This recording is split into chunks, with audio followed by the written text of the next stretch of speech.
had to put you on there. Okay. Let me know if you can hear me now with this sound here. I've got to find the live. Got to find the live. This should be Chad Daybell. Okay. Let me know if you can hear me. Can you hear me? Hi, Gail. Hi, Kathleen. Oh, heard a little thing there. Sound is good. Okay, wonderful. Okay, so let me put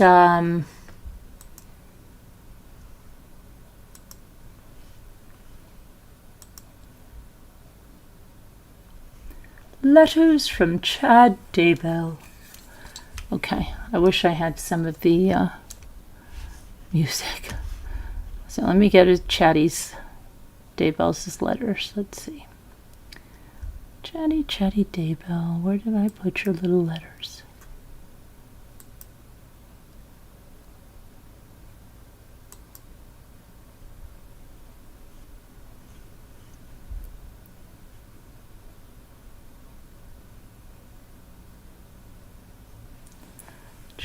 Chatty. Hold on, let me bring them up again because okay.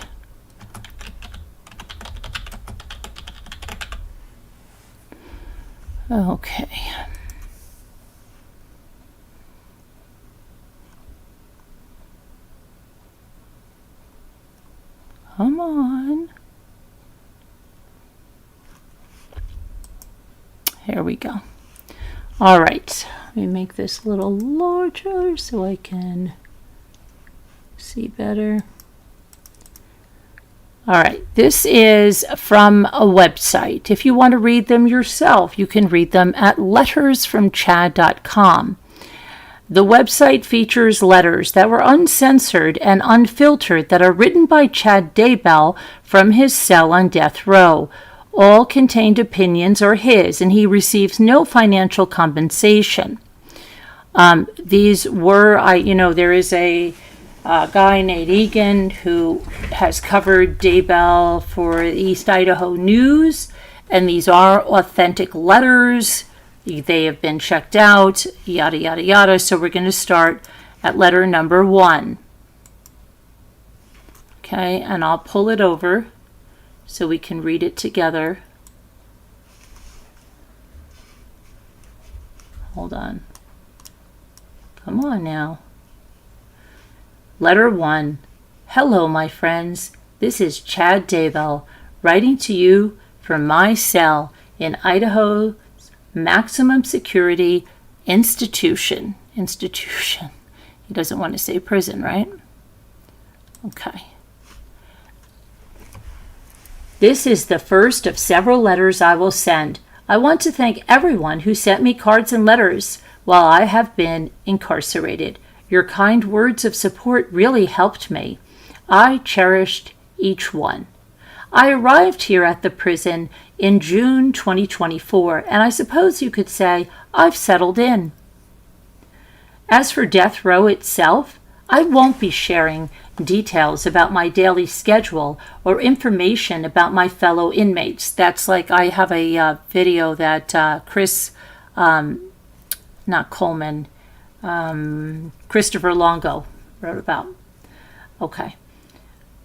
As the newest arrival on death row, it isn't my place to talk about such things. It really is a different world in here, but I'm surviving, and I spend a lot of time working on my upcoming appeals. I express my gratitude to each of you who have been part of my life. While I was in the Fremont County Jail, I spent thousands of hours in an isolation cell. I wasn't allowed to have a clock, and it often felt like time stood still. During those challenging days, I would reflect on my life, working forward from childhood to more recent years. As memories came to me, I would write down the names of the people who have been positive influences in my life. I felt strengthened as I remembered my extended family. My extended family members, neighbors, coworkers, school classmates, business associates, and church members and friends. I have been privileged to know you have all enriched my life in so many ways. I am using this method, to share my story because I want you to receive it uncensored and unfiltered directly from me. I'm aware of how I have been portrayed in the media. Frankly, those portrayals of me are unrecognizable. I am not the man the media has created. I am not a cult member who should be feared. I am not a conspirator or a killer. I never have been. I'm a father, a grandfather, a husband, a son, a brother, and a friend, with a firm faith in the gospel of Jesus Christ. I have recently been able to have a few in-person visits with several of my family members, and those have been wonderful. I will always be grateful for the unconditional love and support these family members have given me. When people find out that my relatives have visited me, they usually ask them, "How has he changed?" My relatives give the same response. "He hasn't changed. He's the same Chad we always knew." People are surprised by that answer after hearing a different story for so long. I am still the quiet, gentle person you all know. I have always been a peacemaker, even now in prison. I have never caused anyone's death and never conspired to commit such acts against anyone.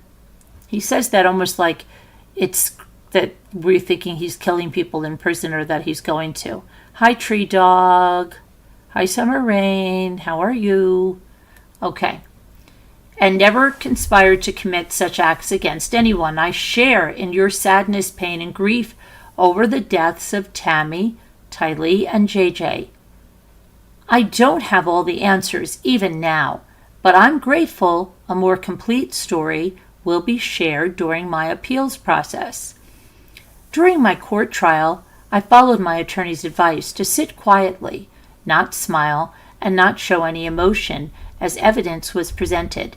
I know that is standard protocol for defendants in the courtroom, but I now realize that it made me appear to be cold and uncaring, which is the opposite of who I am. I assure you, my heart was breaking many times throughout the trial, and there were moments I couldn't hold back the tears, especially as I saw and heard family members suffering the same feelings of anguish that I was experiencing. A key purpose of these letters is to share with you what I had hoped would have been explained in court. I will strive to make each letter informative and worth your time. I fully realize many people will never change their negative opinion of me in this age of social media, podcasts, and the merging of mainstream media with law enforcement. Very few defendants are portrayed in a positive way. All I can hope for is that these letters can begin to generate feelings of healing, reconciliation, and understanding.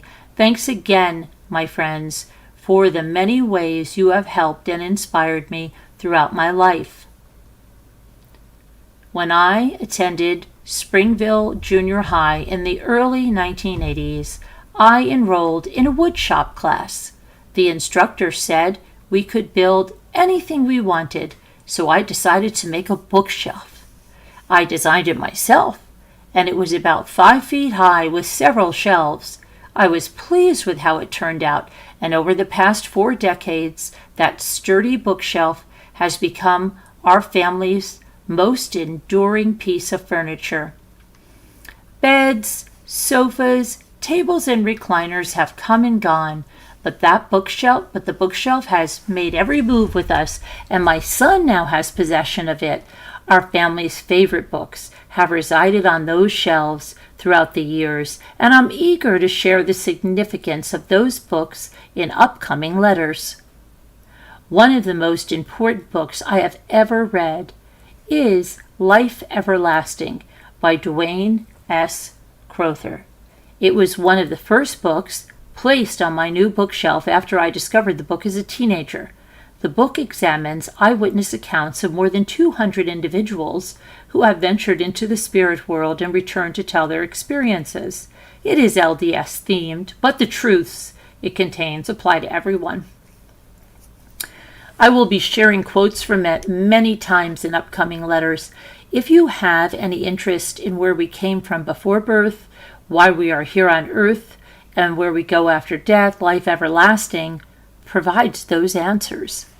The book was first published in the 1960s, but Dwayne released an excellent updated version in 2008 with 4 additional chapters. I would recommend that version. You can access it here. I love all kinds of music, and in my upcoming letters, I will sometimes mention songs that have been the soundtrack to my life. Rather than disrupting the flow of the letter by discussing a song's importance to me at that point, I will include these musical notes afterward to give added meaning and depth. Most of my memories are tied to specific songs that had an influence on me. However, during my first 3 years in the Fremont County Jail, I rarely heard music. It was a genuine hardship, since my life had been immersed in music before my incarceration. Then, a few months before my court trial began, the jail staff provided a portable radio I could listen to when I was allowed into the jail's ball court. The court was a concrete rectangle with a 20-foot-high walls that usually blocked the sun, but it was so nice to breathe some fresh air. There was a giant communication tower directly above the jail that interfered with the radio reception, but if I stood in a certain spot in the ball court and held the radio at a tilted angle, I could hear a few stations: a country station, an oldie station, and a Christian station called K-Love came in the best. At first I listened to the 2 other stations more often, but as I became more familiar with the K-Love songs and their emphasis on Jesus and uplifting topics, I came to rely on those songs to boost my morale. One song that stood out to me was "I'm So Blessed" by the group Cain. It has a catchy beat, and the lyrics include the phrase, "On my best day, I'm a child of God. On my worst day, I'm a child of God." Those were definitely some of my worst days, but the song helped me remember that the Lord was with me at all times, especially when the going got tough. So if you're having a hard day, click on the link, and hopefully the song helps lift your spirits. That's letter number 1.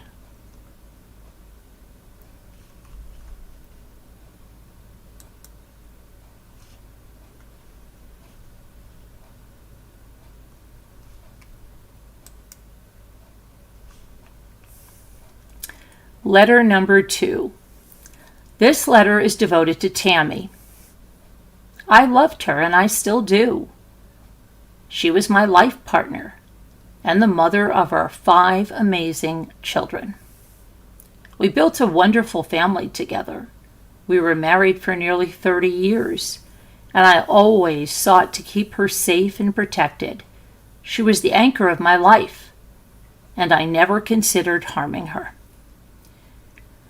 Tammy had increasingly severe health issues in the final months of her life, but very few people knew about them. She was an intensely private person who rarely shared personal details with others, much less that her health was suffering. She would put on a brave smile in public and act as if nothing was bothering her. But even those of us who knew about her health struggles never expected her to pass away so suddenly, and her death has somewhat overshadowed the remarkable woman she was. I want you to get to know the living, vibrant, beautiful Tammy who blessed so many people with her talents and unique traits. She was strong, yet so delicate. We were united in our parenting efforts, our religious beliefs, and in the publishing company we operated together for 15 years. Hey, Amy. Hi, Kathleen. She radiated goodness and charisma, generating a positive impact on everyone around her. She was very kind and loving, but especially to children and animals. She was always on the lookout for the underdog who might need a boost in life. Tammy and I got married in our youth. I was 21 and she was 19, and over the years, we essentially became one.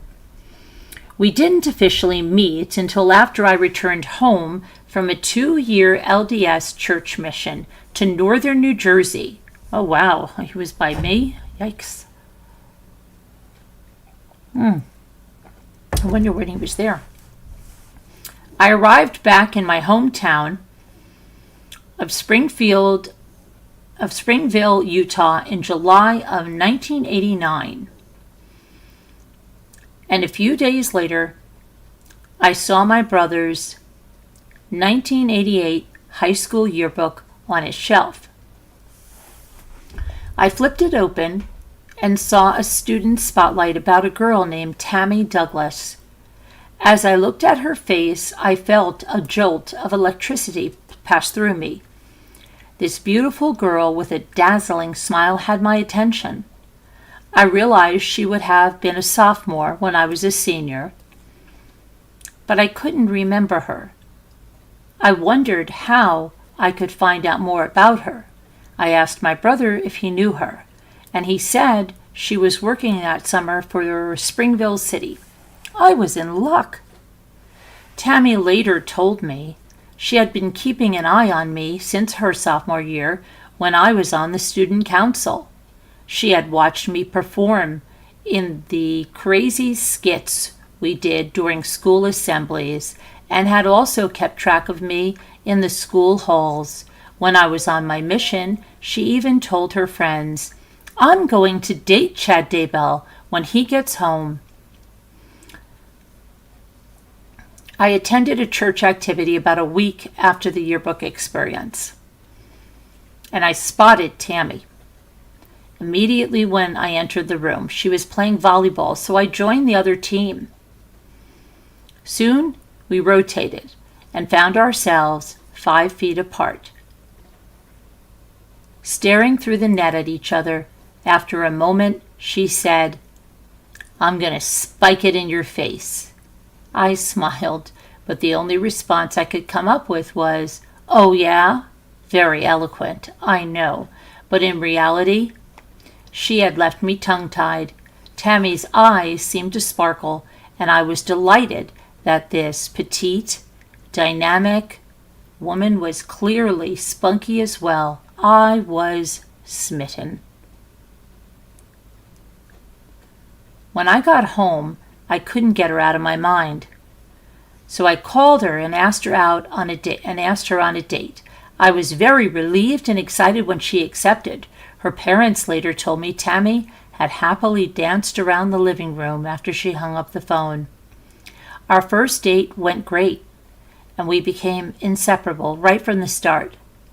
We were both attending BYU Provo that fall and working part-time, but we spent every spare moment together. We became engaged to be married the night before Thanksgiving.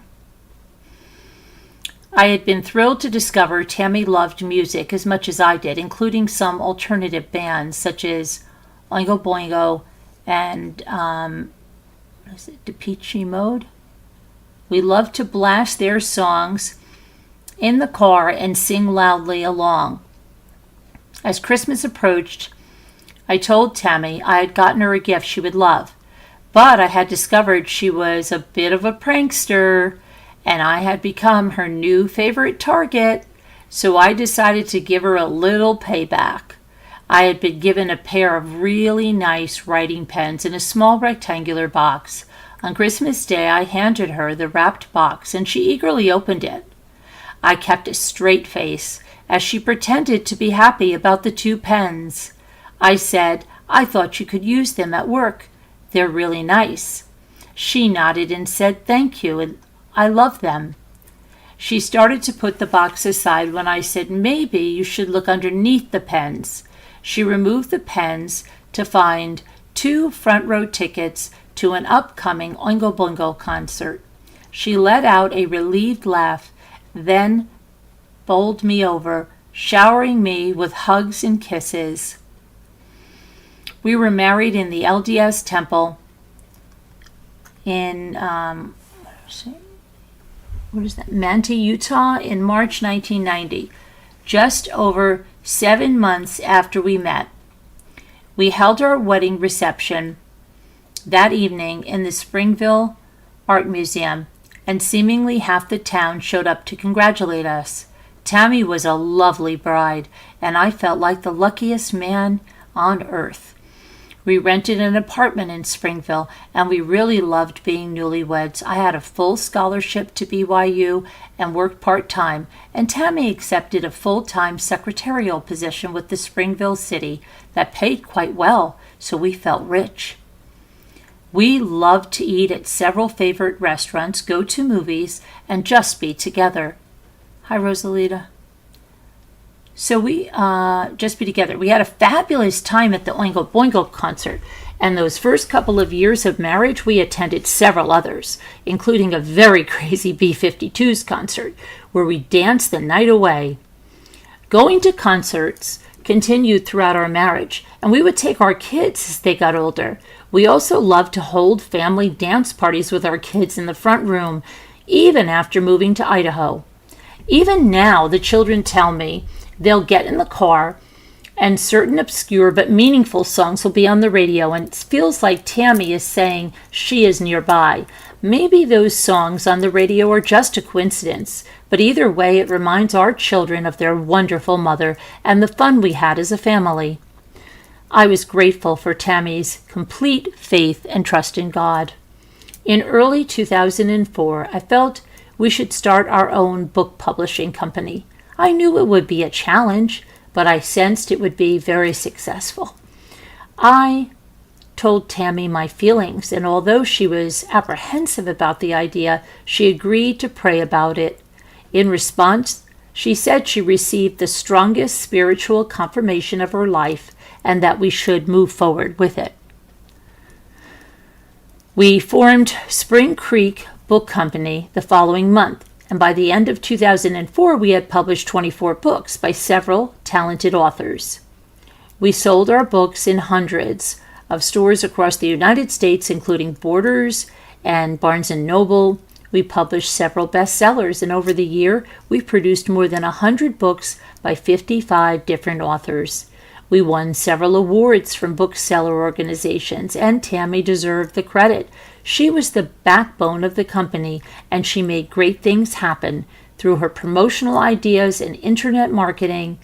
Tammy's mom, Phyllis, joined the company as our lead salesperson, and the two of them were a dynamic duo in selling books.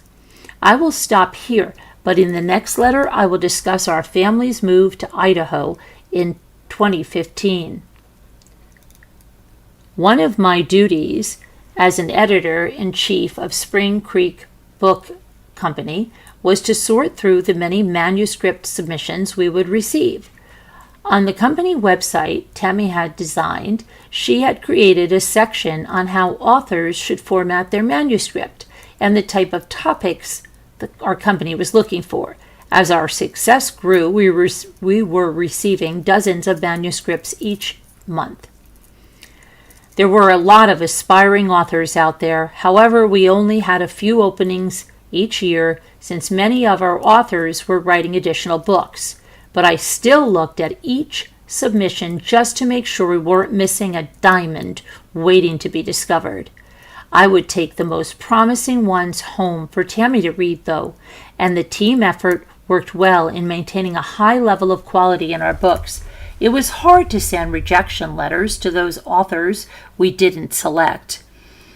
But I tried to recommend other publishers who might be a better fit for their books. One day, I opened a manila envelope and I pulled out a manuscript that immediately caught my eye. It told the story of Willard and Rebecca Bean, who were asked by the LDS Church President Joseph F. Smith in the early 1900s to serve a mission in Palmyra, New York, the birthplace of Mormonism. The problem the Beans faced was that the church members had left Palmyra many years before, and the townspeople certainly didn't want them to return. But the Beans moved to Palmyra, endured initial persecution, and slowly began mending fences, literally and figuratively. Over time, they helped turn around the negative feelings there and purchase historic locations for the church, and finally concluded their mission more than 2 decades later.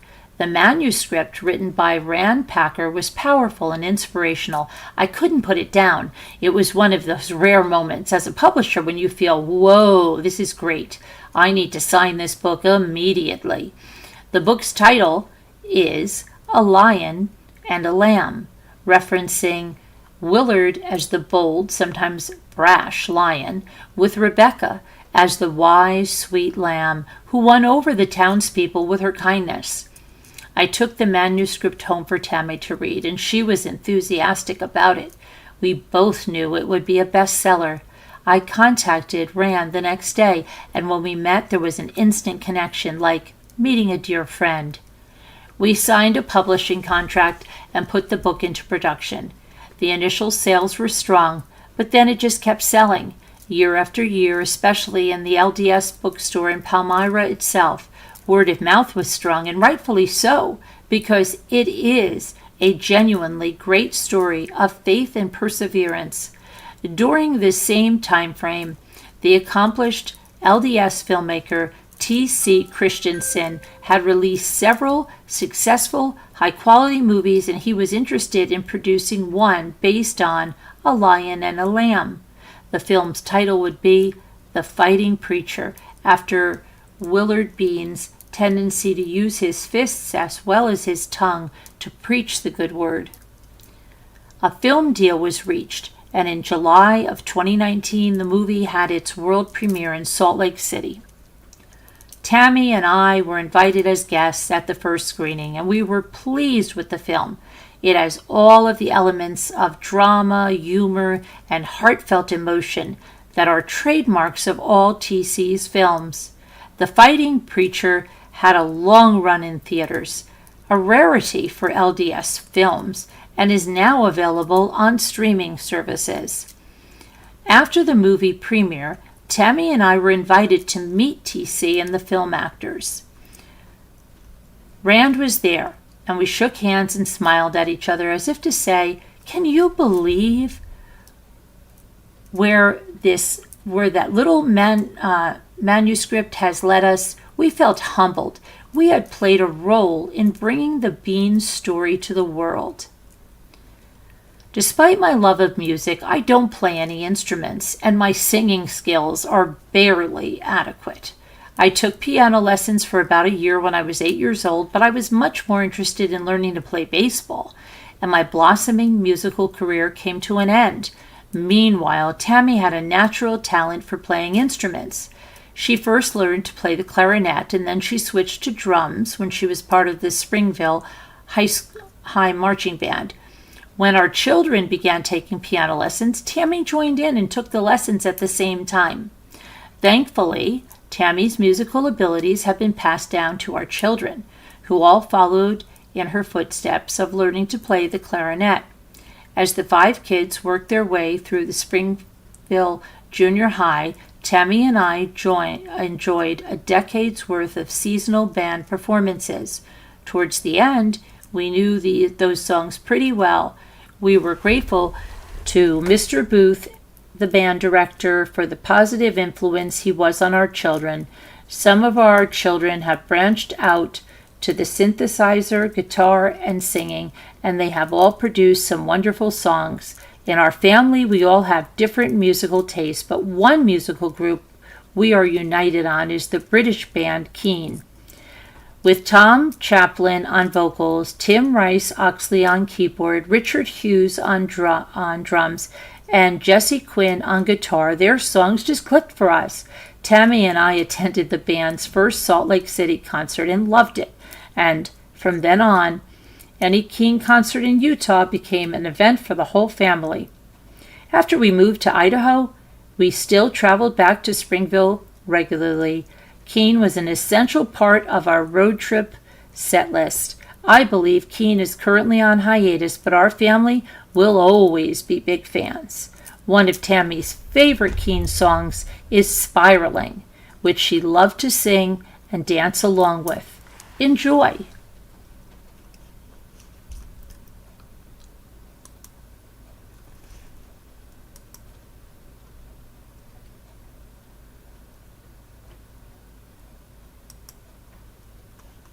Letter number 3. My previous letter concluded with Tammy and I moving with our children from Utah to Idaho in 2015, and I will continue from that point. We bought a home north of Rexburg in an area known as Salem. Our children were enrolled at either BYU, Idaho, or Sugar Salem High School, and they made some wonderful friends. Tammy also flourished in our new surroundings. She loved the rural lifestyle with plenty of property to create her own little farm. She always had a soft spot in her heart for animals, but in Springville, we had a small yard that limited the type of pets we could have. However, soon after we arrived in Idaho, Tammy began to assemble an ever-growing family of pets, including chickens, pigeons, cats, a rabbit, and of course Tammy's favorite pet, Indian runner ducks. She named them all and enjoyed caring for them. She also created several garden areas around the property she would carefully maintain. After moving to Idaho, Tammy and I stayed busy running our publishing company. I was the president and editor-in-chief, while she was the vice president and the chief financial officer. I was also making good money writing a weekly online column, along with receiving royalties of my published books. We felt blessed, so Tammy didn't need to work beyond her company duties, but several years earlier in Springville, she had taken a part-time position as the computer lab teacher at our children's elementary school. She loved working with the students, and the job was very rewarding to her. When we prepared to move to Idaho, Tammy looked for a similar position, and she was hired as the assistant librarian at Madison Middle School in Rexburg. She was later hired as the librarian at Central Elementary School in Sugar City, which was much closer to our home. She also took on the task of creating a computer lab at the school, modeled after the one she had in Springville. I would visit Tammy at the elementary school every couple of weeks, and I helped her out during open house events such as back to school night. It was fun to be greeted by the students as Mrs. Daybell's husband. Tammy had always strived to be physically fit, and in Idaho, she turned part of our front room into her workout area. She enjoyed doing yoga, and she liked to play several exercise video games such as Just Dance, Walk It Out, and Exerbeat. It wasn't until the final year of her life that she started having noticeable physical setbacks. She caught a cold during the holidays, and she battled chest congestion and a deep cough throughout early 2019. She was also experiencing menopause symptoms with regular hot flashes. She was now 48, but she said she felt that she had aged 10 years in just a few months. Her exercise routine faded away, and she became content to just sit on the couch, watch TV, and work on her laptop. My children and I encouraged Tammy to visit her doctor for a full health exam, but she resisted going. She had grown up with a firm belief in using holistic medicine and natural healing remedies to regain her health. I had seen these methods produce many positive effects over the years, with Tammy having rapid recoveries, but this time seemed different, as if something had shifted within her body. I regret not being more insistent in having her get a physical exam, because there were 4 major reasons for concern, and they all got worse as 2019 progressed. First, there were Tammy's lengthy colds and prolonged coughing fits. Second were her lethargy and overall lack of energy. This wasn't the same woman who could work in the garden and care for her animals all evening without stopping. She began using the phrase, need to sit down, almost daily after any sustained physical activity. The third reason for concern were her swollen joints and bloating in her abdomen. Tammy initially tried to brush off these symptoms as temporary water retention, but they never went away. One day she came up to me and partially lifted her shirt. She grabbed hold of her belly and said, "Look at this. I can almost hear my guts sloshing around." Around that same time, Tammy and my son attended a health wellness fair. They were examined by a nurse who was bothered by how swollen Tammy's legs were and that she had developed varicose veins. The nurse urged her to see a doctor about it, but Tammy refused. She finally admitted that her condition might be more serious when she called me into the bedroom one afternoon. I found her sitting on the edge of the bed, wiping away tears from her eyes. It was late August 2019, and the new school year was about to begin. As she sat on the bed, she had a pair of pants halfway up her legs. She said, "These pants fit me just fine at the end of the school year. Now I can't get them over my hips." She stood up and demonstrated to me in frustration. None of her other school pants fit either. We went to the store the next day to buy replacements, and she ended up having to go up 2 pant sizes. She was very discouraged about that, and she eventually resorted to wearing full-length skirts most of the time to school. The fourth cause of concern was a series of fainting spells. Tammy felt her equilibrium was being affected, as well as her stamina. It wasn't unusual to find her in the kitchen, with both hands on the counters, with her head down. She would say, "I'm okay. I'm just a little dizzy." Tammy's first major fainting incident happened in April of 2019. She had finished putting the animals away for the night, and as she crossed the back driveway, she blacked out and crashed forward onto the asphalt, injuring her wrist. She came into the house and explained what happened, saying her wrist might be broken. I urged her to go to the emergency room, but she refused.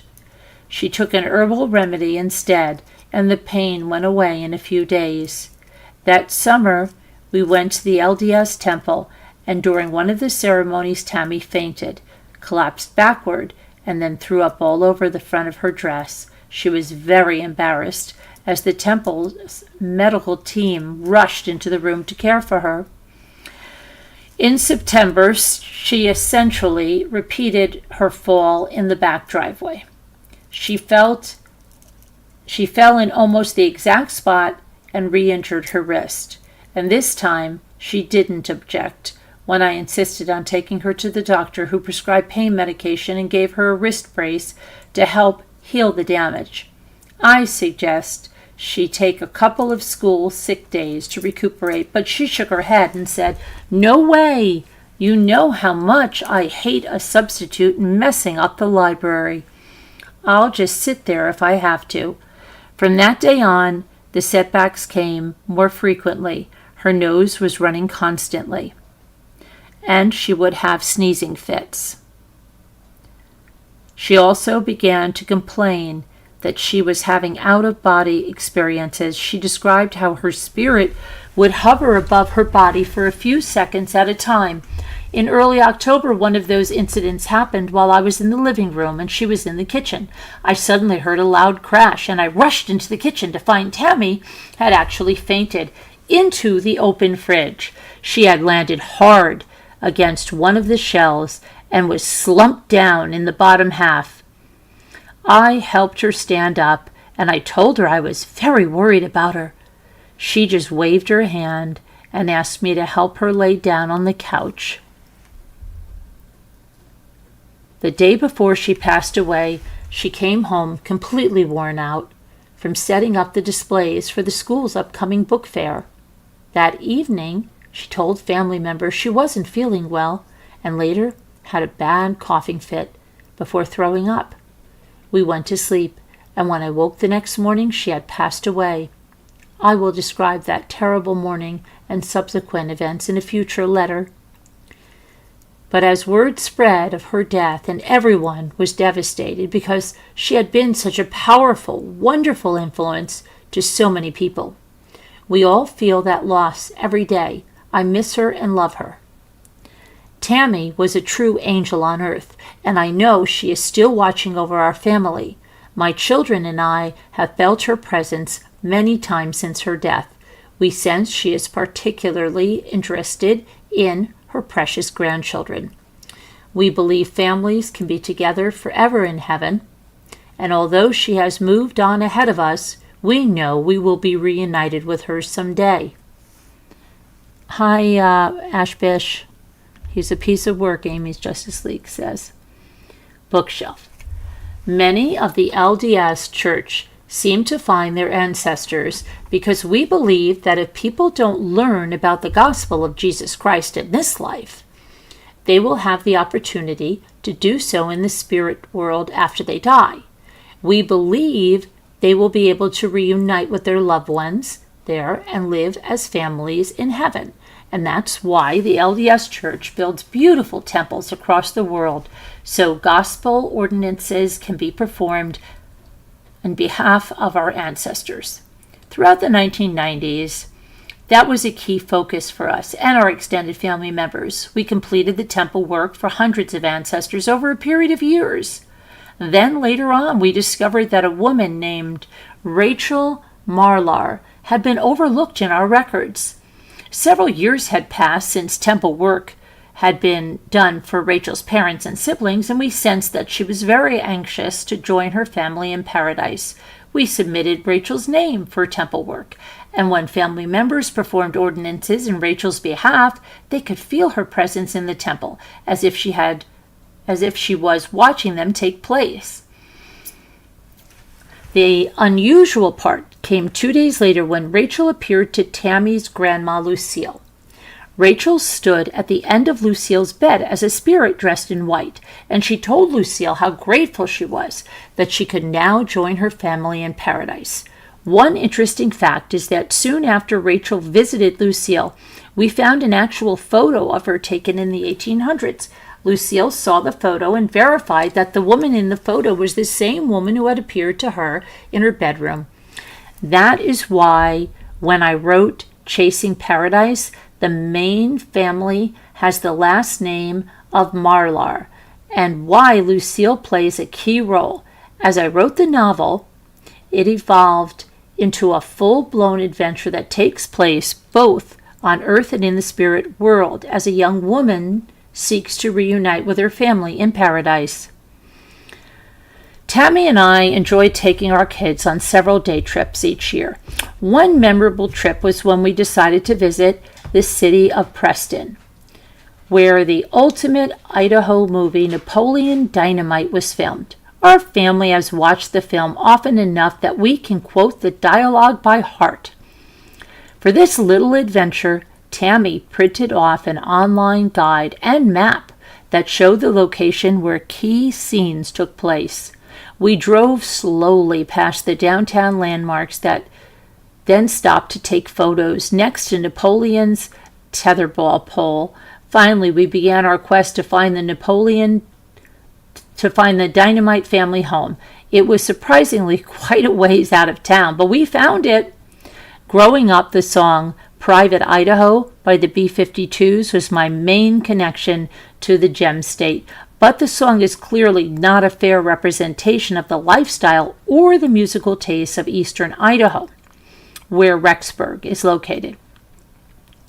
A better fit is Tim McGraw's Where the Green Grass Grows.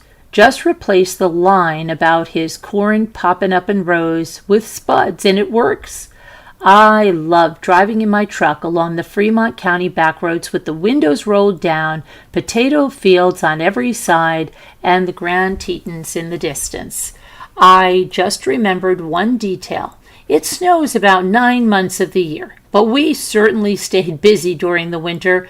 Our youngest son was in high school pep band and was also a star in the school musical. It was fun to watch him as we sat among our friends and neighbors. I also enjoyed cheering for the Sugar Salem athletic teams.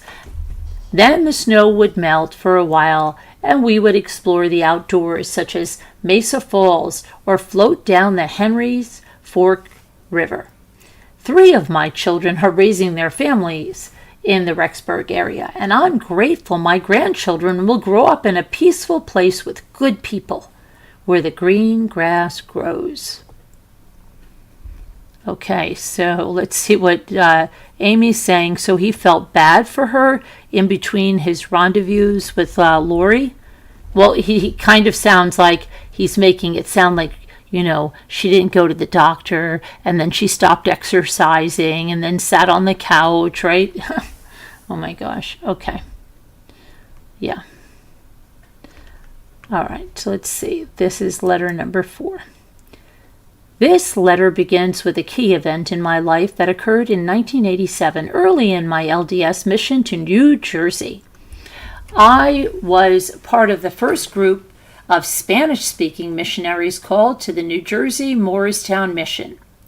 We would be sharing the gospel mission in some rough urban areas where LDS missionaries had rarely ventured before. Oh, good, he was nowhere near me. My mission began with 9 weeks of training in the Missionary Training Center in Provo, Utah, and after which our group of 6 missionaries flew to Newark International Airport. We soon met our mission leaders, Dan and Barbara Workman. We immediately felt their love and concern for us, which continued throughout my life. Thank you, Sister Workman, for your recent letter I received here in prison. Even now, you show such Christ-like support and care for your missionaries. I'm grateful for you. The next morning, President Workman introduced me to my first companion, Elder Hansen, who would function as my trainer during the first couple of months in New Jersey. All male LDS missionaries use the title of elder, while female missionaries go by sister. Elder Hansen was a confident Californian who spoke fluent Spanish. While I was a timid teenager from a small town in Utah, he was the right companion to help me cope with the culture shock I was experiencing. Our proselytizing area was the industrial city of Patterson, and I soon learned the citizens weren't always friendly. As Elder Hansen and I walked through the city on the way to an appointment, I waved to a man sitting on a porch step. About 15 seconds later, a couple of apples came whizzing past our heads, and then, a block later, I waved to 2 young boys, and they both threw a glass bottle at me. I decided waving to people might not be the safest thing to do. To reach our appointment, we had to walk through one of the city's most dangerous areas. Ahead of us, a gang of teenagers was taking up the whole sidewalk, and I was praying hard for protection, and somehow we made it around them with only a few snide comments. I didn't wave. We finally reached our destination and knocked on the door several times, but no one answered. I suddenly felt exasperated and overwhelmed, and it must have shown on my face. Elder Hansen stuck his middle index finger in my chest, pushed me against the wall, and said, Don't start having doubts, man. You know that is the true church and that Joseph Smith was a prophet. Are you going to let a bunch of losers on a street corner change your mind? I thought you were bigger than that." Then he started walking back to the street. I was humbled and humiliated, but I caught up with him.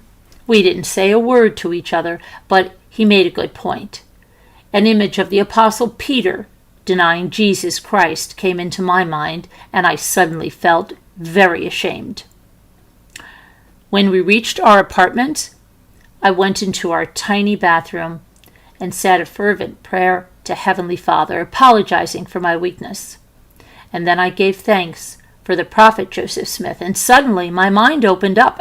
I felt like I was actually witnessing the first vision when Joseph, a 14-year-old boy, saw and talked with Heavenly Father and Jesus Christ.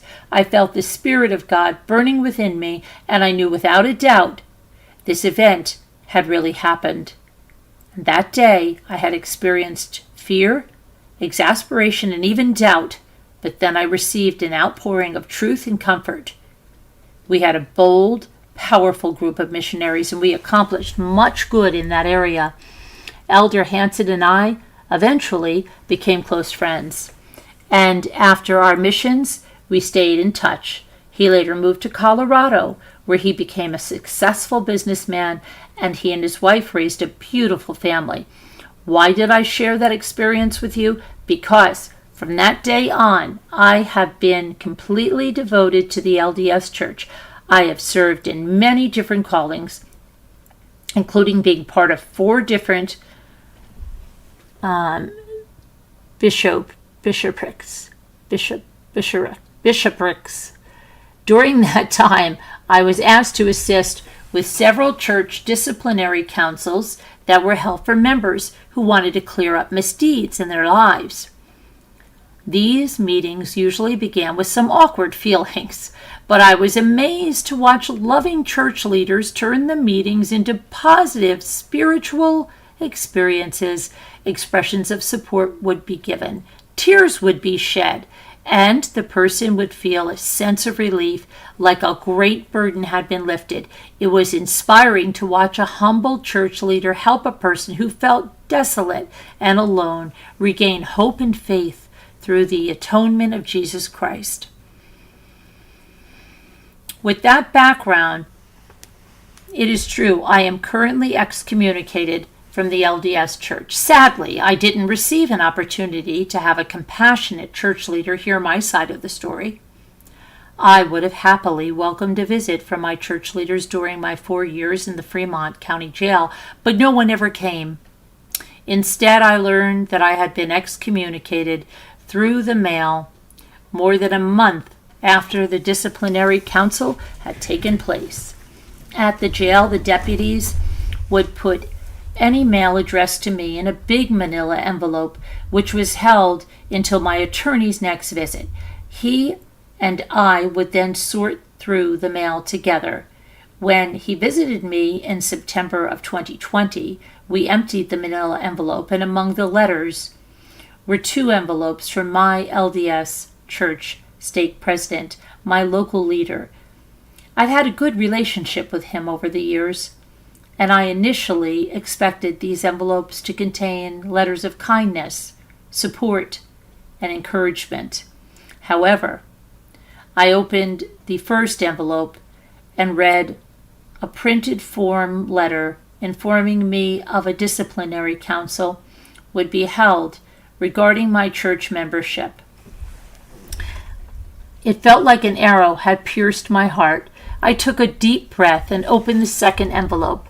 The letter said the council had been held, and I had been excommunicated for apostasy. The letter stated I had 30 days to appeal the decision, but by that time the deadline had already passed, since the jail had been holding my mail. I have still never found out what evidence was presented in the disciplinary council or who testified against me. The church scriptures, known as the Doctrine and Covenants, explains excommunication procedures in depth. Section 102, verse 18 reads, "In all cases, the accuser and the accused shall have a privilege of speaking for themselves before the council." That obviously didn't happen in my situation. I would love to know what transpired in the meeting, but the church has resisted my efforts to obtain the records. I readily admit I have many flaws and weaknesses that I am striving to overcome, but I am not guilty of the great sins attributed to me. The thought of associating with apostate groups of teaching false doctrine is absurd to me.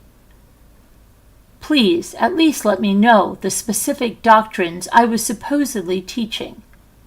Who are my accusers? When and where did I say these things?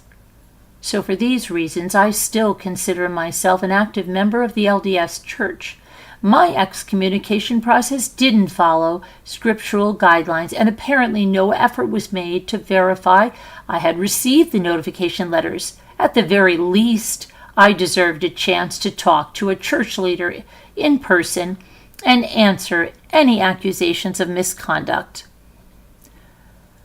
I have never felt a decrease in my priesthood power or a loss of the influence of the Holy Ghost.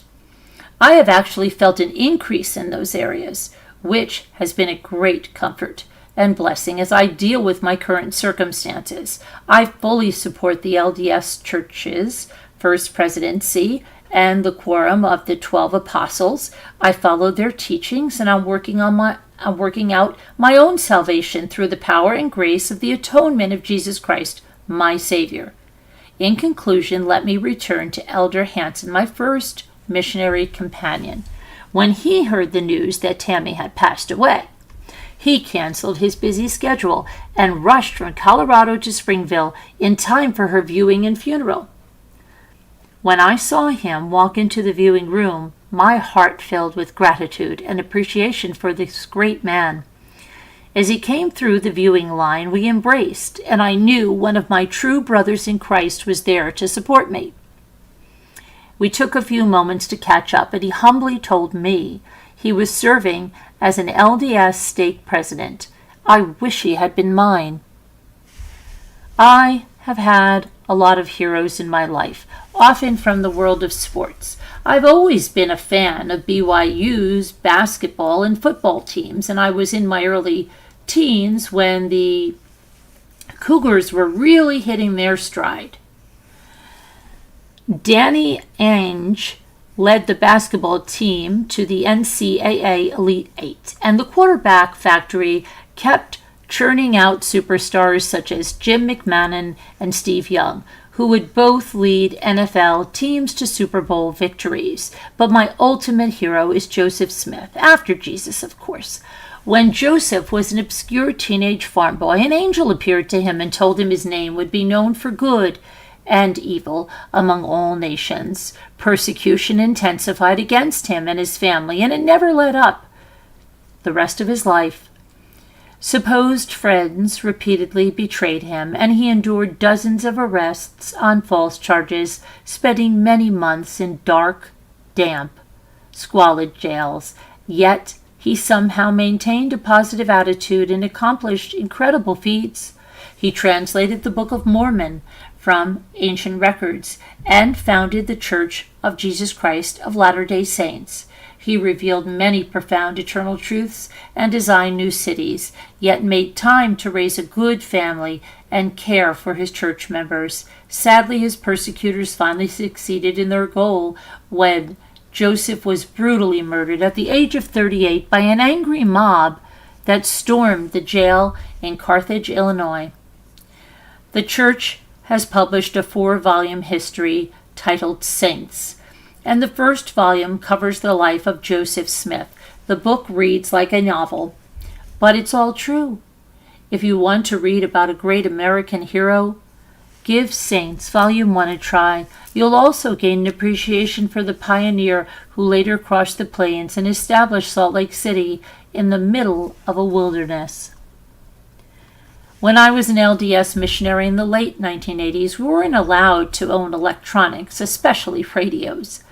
According to the missionary handbook, popular music could potentially drive away the spirit. That might be true, but in the big cities of northern New Jersey, missionaries didn't need a radio. We were literally surrounded by every type of music. As we walked along the main boulevards, the traffic would cruise past us at a decent speed, but it felt like we were listening to one continuous radio broadcast because every vehicle was blasting the same station. Over and over we heard, broadcasting from the top of the Empire State Building, you're listening to Z100.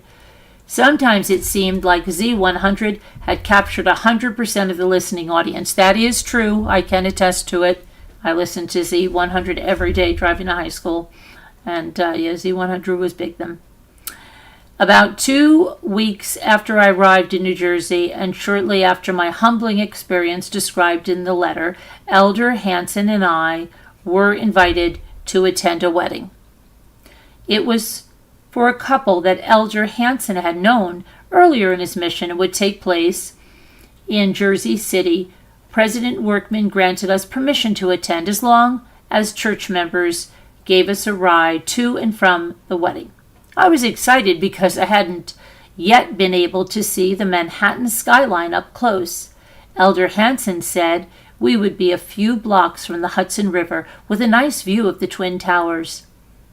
Elder Hansen had arranged for a young couple from the Jersey City ward to pick us up outside our Patterson apartment. My eyes nearly popped out of my head as a very fancy sports car pulled to a stop in front of us. Elder Hansen smiled at me and said, "Climb on in." We are both tall, so it was a tight squeeze for us in the small back seat, but we were soon zooming down the freeway, and I was eagerly soaking in the sights. I enjoyed seeing Giants Stadium for the first time, and I listened in as Elder Hansen chatted with the man who was driving. Then, as we got closer to Jersey City, the woman in the passenger seat said, "Sorry to interrupt, but I love this song." She turned up the volume on the car's excellent sound system, and I recognized the voice of Whitney Houston, who had dominated the airwaves throughout 1986 and 1987. But this song was new to me, after having been sequestered in the missionary training center throughout the summer. The woman began dancing happily in her seat and started singing along animatedly. It was quite a show. Then, when she reached the chorus, a lasting memory was imprinted into my brain. "I get so emotional, baby, every time I think of you. I get so emotional, baby. Ain't it shocking what love can do?" At that moment, I caught a glimpse of the top of some of Manhattan's skyscrapers, including the Empire State Building. Suddenly, I was the one getting so emotional. It was the equivalent of a spiritual experience as we entered Jersey City, where I would be transferred a couple of months later. In this city, I would meet amazing people and witness literal healing miracles. But in the instant, I just basked in the wonderful realization that it was possible to have fun, joyful experiences on a mission and throughout our lives. So whether you like the song or not, I consider Whitney Houston's "So Emotional" to be a sacred hymn.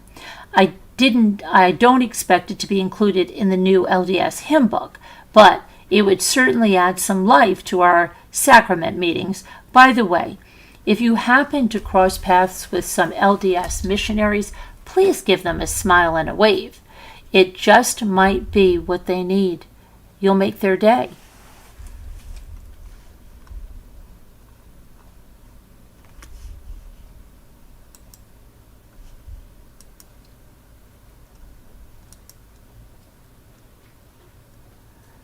I'm eager to explain the events of 2019 to you, but it's very important that I first build a solid foundation of facts.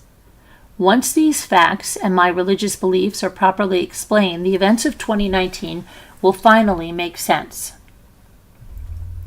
During my court trial, I was bothered at how simple well-known beliefs were twisted by the state into sinister, frightening ideas that the state repurposed, claiming these ideas were the catalyst for terrible crimes I did not commit. Time after time, it was the state who defined what my religious beliefs are, not the witness on the stand. As I read through the trial transcript, it is even more obvious on paper. The state repeatedly made inaccurate statements in the form of questions, and the witnesses would get into a rhythm of saying yes or correct many times in a row without hesitation. The result was a distortion of my beliefs, and I think an incomplete picture or half story of what the witnesses actually heard or saw. And unfortunately, my lawyer failed to fill in those blanks on cross-examination. So I feel it is best to begin by sharing with you my near-death experiences, which have had very significant impacts on my life. There have been 4 times in my life when I've actually died and my spirit has gone into another realm before returning to my body. The LDS Church teaches that a human being consists of 2 parts, a spirit body and a physical body. The spirit body resides inside the physical body and gives it life. When we die, the spirit and the body separate from each other. The spirit continues to live and goes into the spirit world while the body ceases to function. For example, picture your spirit as your hand and your body as a glove. The glove is just a covering, and it can't move without your hand inside of it. A near-death experience, or NDE, is like when the hand is briefly removed from the glove and then put back inside. NDEs can be found in historical records dating back thousands of years among all races, nations, and religions. They have been part of LDS lore since the church was founded, and NDEs were regularly printed in the church's newspapers and magazines. Many NDEs indicate, as LDS doctrine confirms, that before we were born, we lived as part of a heavenly family. We were eager for the chance to come to earth and receive a physical body. We understood it would be a challenging experience, but that our time on earth would help us grow emotionally and spiritually. We all helped within our own life plan or blueprint for what we would accomplish during our lives, who we would interact with, and when our life would end. Most NDEs occur when someone dies, but it isn't their time to go. They are sent back into their body to complete their life mission. My first near-death experience was rather short, but it's had a profound effect on me. It was August 1985, and I just turned 17. I was at Flaming Gorge Reservoir in northern Utah as part of a church youth group that included several of my friends. We had started the day by leaping into the reservoir from cliff ledges along the lakeshore that was about 20 feet high. That was fun, but then we noticed a 60-foot high cliff that jutted out over the water. It looked like a natural diving board. We saw someone jump off of it, and soon we were scrambling up the hillside to reach it. Once we got up there and saw how high it truly was, we were intimidated. But we were also stupid teenagers. My friend convinced me I should jump first. I shook off my nervousness and gazed down at the water below me. Finally, I pushed off with my right foot and began my descent. I remember thinking, this is taking a really long time. When eventually I hit the water, it felt like I had slammed into concrete. A shock went through my entire body, and I saw a flash of white light. I felt an audible pop at the base of my skull, and I thought, oh no, I broke my neck. I also wondered if I cut open my forehead, because There was a brief searing pain above my eyes. I quickly realized something even more alarming had happened. My spirit was partially out of my body. The best way to describe it is that my physical body went deeper into the water than my spirit did. This caused my spirit to pop out through my head, but with my spirit's knees stuck in my skull, in other words, for some reason I didn't make it all the way out of my body. It was more like 3/4 out, and during those few moments I was in another dimension.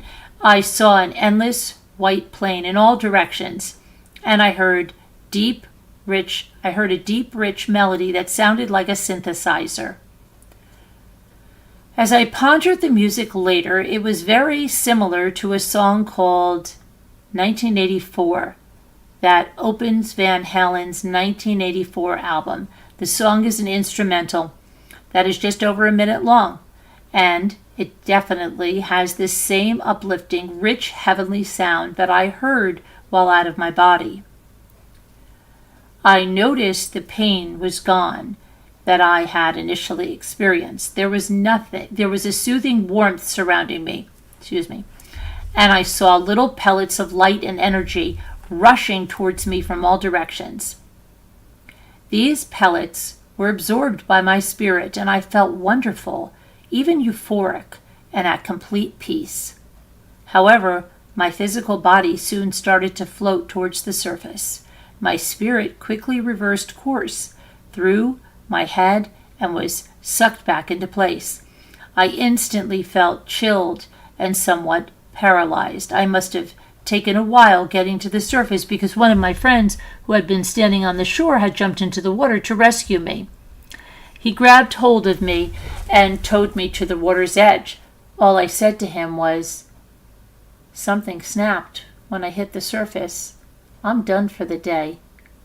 After I returned home from Flaming Gorge, my entire body was sore for a week. I felt off kilter, like my body and spirit were disjointed. Sometimes my right eye would go blind, but if I hit the side of my head with my palm, I could see again. On the other hand, I was spiritually changed. I'd glimpsed another dimension, and it had felt like home. I still lived a normal life, graduating from Springville High and then completing my freshman year at BYU Provo. Then, during my LDS mission, certain spiritual gifts increased. I was better able to receive promptings and impressions that helped keep me out of danger. As I mentioned earlier, I have died 4 times. I will describe this second incident in the next letter. It happened while I was on vacation with my family in San Diego, California. I was struck by a very large wave at La Jolla Cove and was not completely knocked out of my body this time. I really needed to stay out of the water.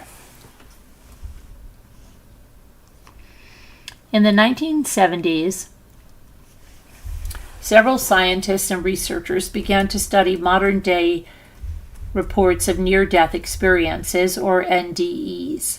Dr. Raymond Moody's book, Life After Life, compiled several of these accounts and brought NDEs to the attention of the general public. At around the same time, Dr. George Ritchie wrote fascinating first-person account of his death, his journey into another realm, and then his return to his body. The book is Return from Tomorrow and has sold millions of copies worldwide. These books and others like them have helped people believe in an afterlife where we will reunite with our deceased family members, friends, and even pets. I recently became aware of an NDE that happened to Jeremy Renner, the famous actor who plays the character Hawkeye in the Marvel Adventure movies. As you likely know, Renner was involved in a devastating accident on New Year's Day, 2023, when he attempted to stop a snowplow from hitting his nephew. Renner suffered several injuries with more than 30 broken bones. His recovery took many months, including having to learn how to walk again. He has written a book titled My Next Breath about his ordeal. Renner also shared his story on an episode of Kelly Ripa's Let's Talk podcast. He explained to her that during his accident he felt his spirit leave his body. He said, "It's wonderful, wonderful relief to be removed from your body. It's the most exhilarating peace you could ever feel." He added, "It's the highest adrenaline rush, but the peace that comes with it is magnificent. It's so magical." Renner didn't really want to return to his body, and he was actually a bit angry about it. He saw his damaged legs and thought, yeah, that's going to hurt later. Renner was only in the afterlife for a few minutes, but the experience was a great confirmation to him about what is really important in life. He says the experience taught him to repel the things he had given so much value to before, and that he now sees as having zero value. He said he now invests his energy into love and his relationships with others. These books I've mentioned, as well as movies such as Ghost and The Sixth Sense, have helped to make your near-death experiences and the reality of an afterlife an accepted part of American culture. All major religions believe in a divine being, a higher power, or a heavenly Father. The LDS Church takes that concept to the next level by teaching that we are all part of an eternal family, and we are the literal spirit children of heavenly parents. I hope that idea is comforting to you. We have a set of loving parents watching over us, cheering us on, and assisting us during our earthly journey. There are times when we feel alone, of course, but be assured our heavenly family members are always nearby. The LDS doctrine of a heavenly mother was first taught by the prophet Joseph Smith, a woman named Zena D. Young, who would later serve as the LDS Church's General Relief Society president, was deeply saddened by the death of her mother. Zena spoke to Joseph about her intense grief and asked him, "Will I know my mother as my mother when I get over to the other side?" And Joseph responded, "Certainly you will. More than that, you will meet and become acquainted with your eternal mother, the wife of your Father in heaven." Among the people that Joseph taught this doctrine to was Eliza R. Snow. She was well known for her poetry. She has published many poems prior to her baptism into the church in 1835, and she wrote more throughout her life.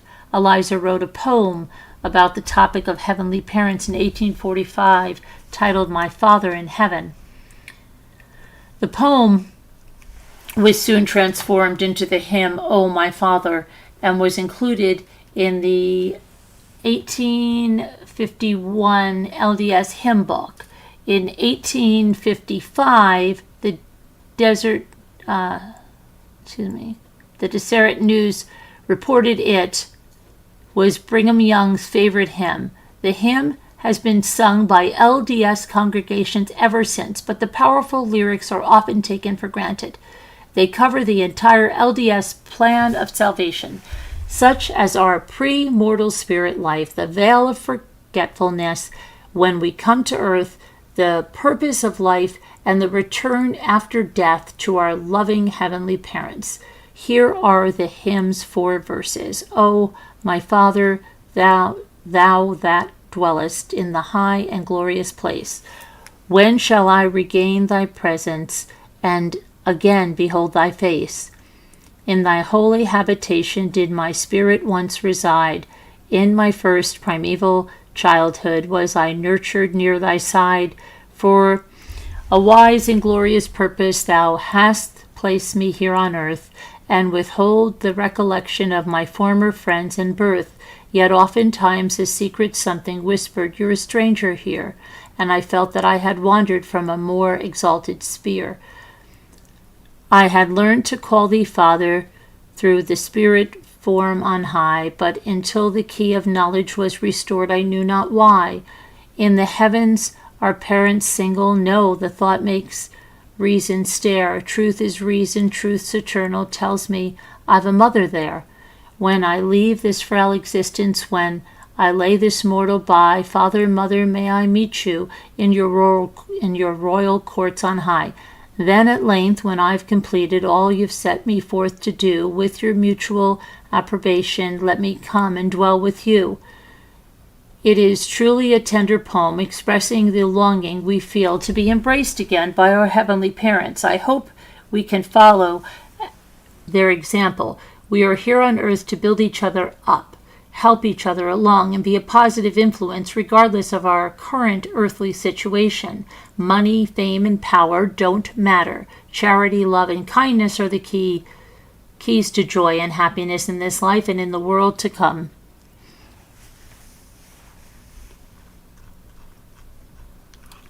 That was letter 5.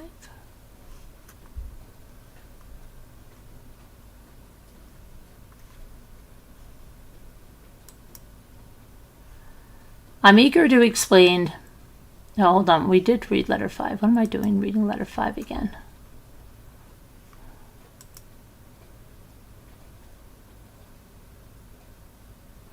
My second near-death experience happened in the summer of 1993.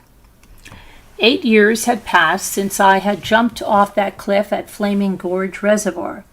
I was now nearly 25 years old. Tammy and I had moved to Ogden the previous year when I was hired as a copy editor for the Standard Examiner newspaper, and we now had a 1-year-old son.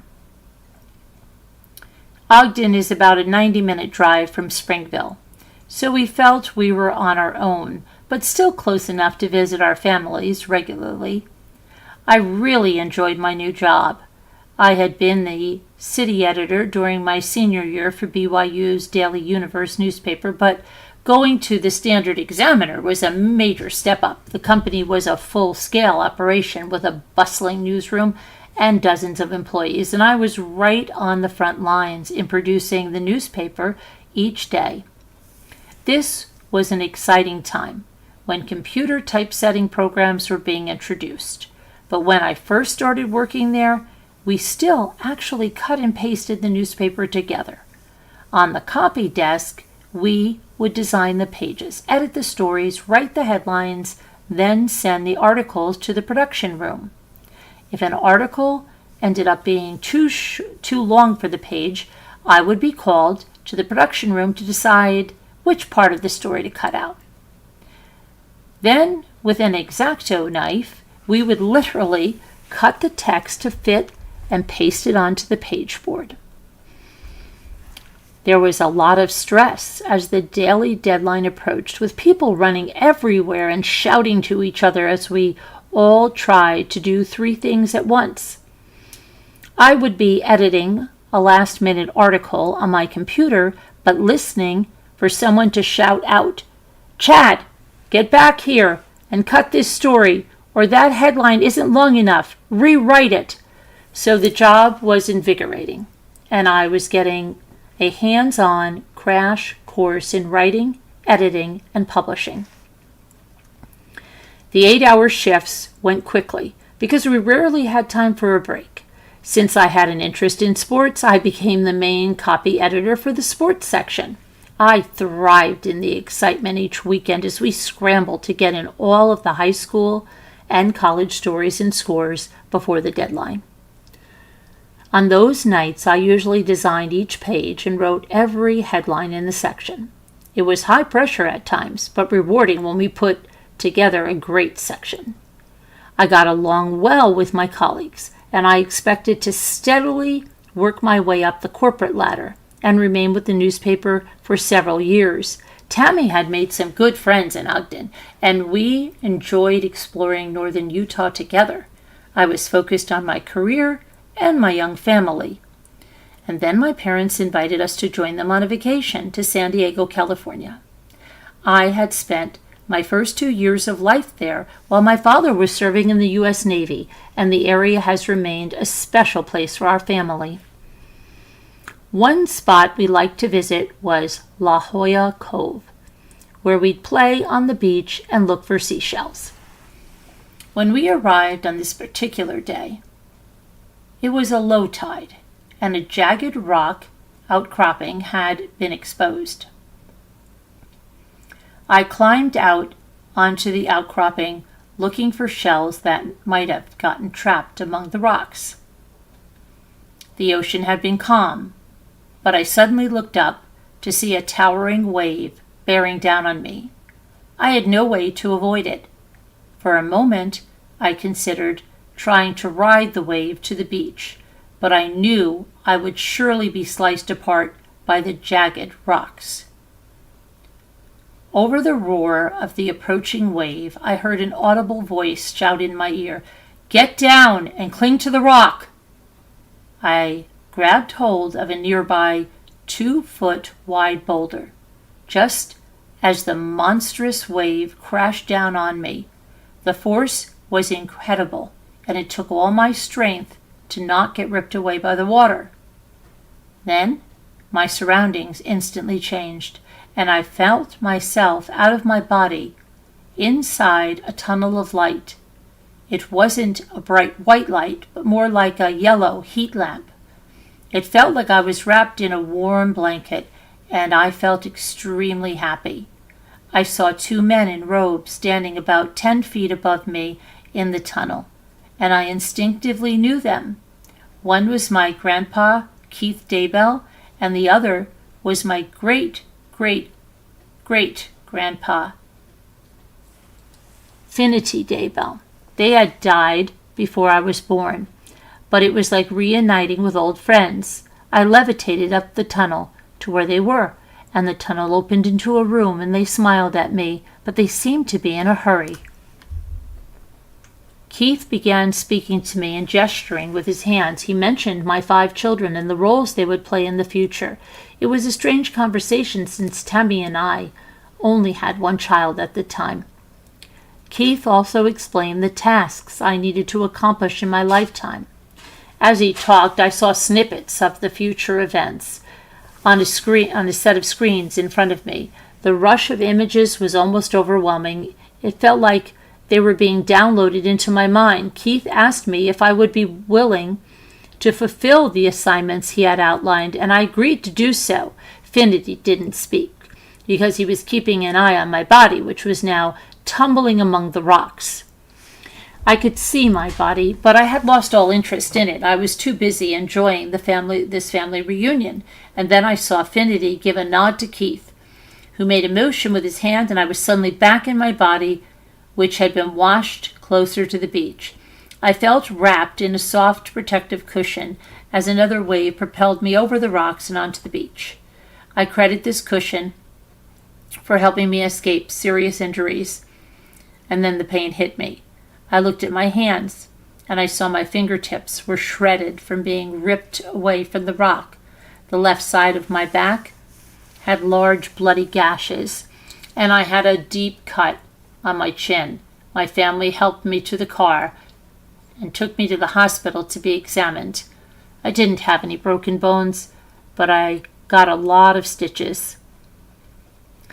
This brief adventure out of my body felt like an urgent business meeting where Grandpa Keith poured information into me, while Finity allowed the meeting to go on just long enough before I would have drowned. It seemed like there should have been an easier way, but I guess they seized the opportunity. I was pretty banged up, so Tammy and I decided to end our trip at that point and head home. On the drive back to Ogden, I told her about what happened with Keith and Finity. She was very intrigued and started asking many questions.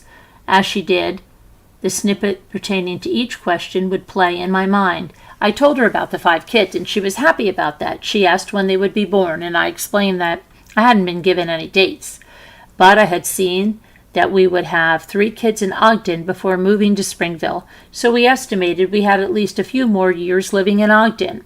Once we returned home, most of the snippets were taken from my mind, and even now I only have access to them on a need-to-know basis. Tammy and I wished we'd talk more about it on the trip home and found out more.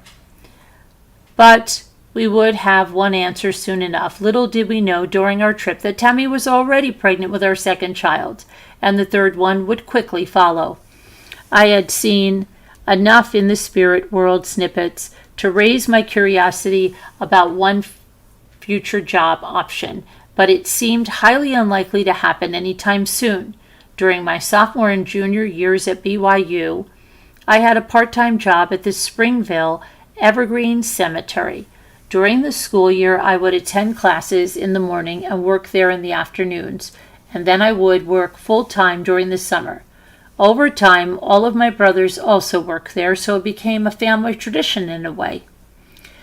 The cemetery sexton was Denny Pickering, and he supervised all of the cemetery operations. These tasks included sprinkler repair, lawn maintenance, digging and filling graves, coordinating with mortuaries and headstone companies, and helping families purchase burial plots. I became Danny's assistant and took care of these matters. When he went on vacation in the summer, there was a 5-person crew to help maintain the cemetery, but in the winter, it was just the two of us. I shoveled a lot of snow. About 2 years after my La Jolla Cove experience, and soon after our third child was born, my brother called to tell me Denny had announced his retirement. The city was looking for his replacement, and my brother thought I might be interested in applying for the job, since I had knowledge and experience other candidates might not have. This would definitely be an unusual career change. But Tammy and I felt it was the right time to make a move. I interviewed for the position and was hired the next week, when things fell into place so quickly we knew it. It was the right decision. So with our growing family, we moved back to Springville in late 1995. The late 1980s and through the 1990s were a unique time, when truths about the spirit world were being revealed from seemingly every direction. The Berlin Wall came down, and the rapid changes in the Soviet Union brought feelings of hope and peace as we headed towards the new millennium. A spiritual awakening emerged across the world as these life-changing events unfolded. Angels were a major topic of conversation on daily talk shows, and TV programs such as Touched by an Angel were very popular. Meanwhile, dozens of books about angels and visits from the other side filled the nation's bestseller lists. Many of these books were written by LDS church members who either shared their own personal experiences or who compiled the experiences of others. Here are some of the more notable spiritual books written by LDS authors during that time. Embraced by the Light by Betty Eady, I Stand All Amazed by Elaine Durham, The Message by Lance Richardson, I Saw Heaven by Lawrence Tooley, the Beyond the Veil series by Lee Nelson, Coming from the Light by Sarah Hines, Echoes of Eternity by Arvin Gibson, and The Life Before by Brent L. Tupp.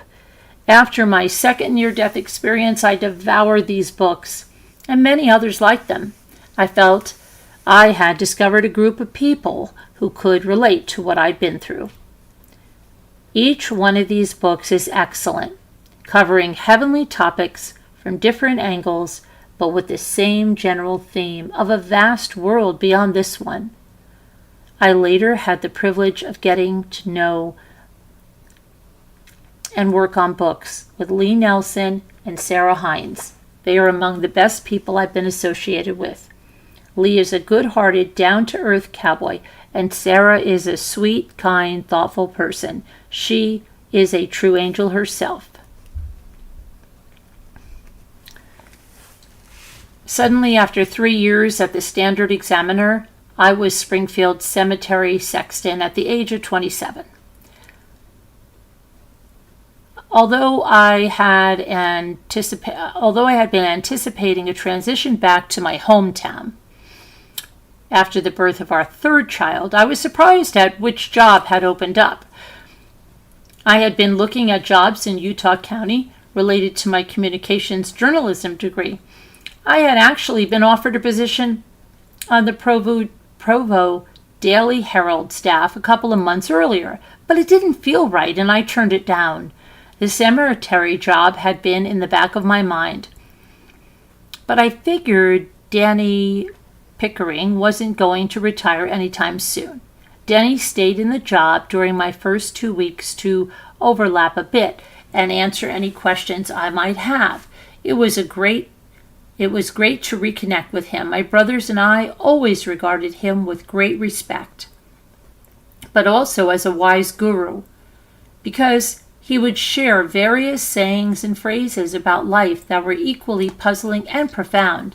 He would often tell us, "Enjoy." That's it. No elaboration or explanation. If we asked, "Enjoy what?" he would simply repeat, "Enjoy," and walk away. I finally decided Denny meant for us to enjoy every moment and appreciate life, so I pass on that message to you. Enjoy.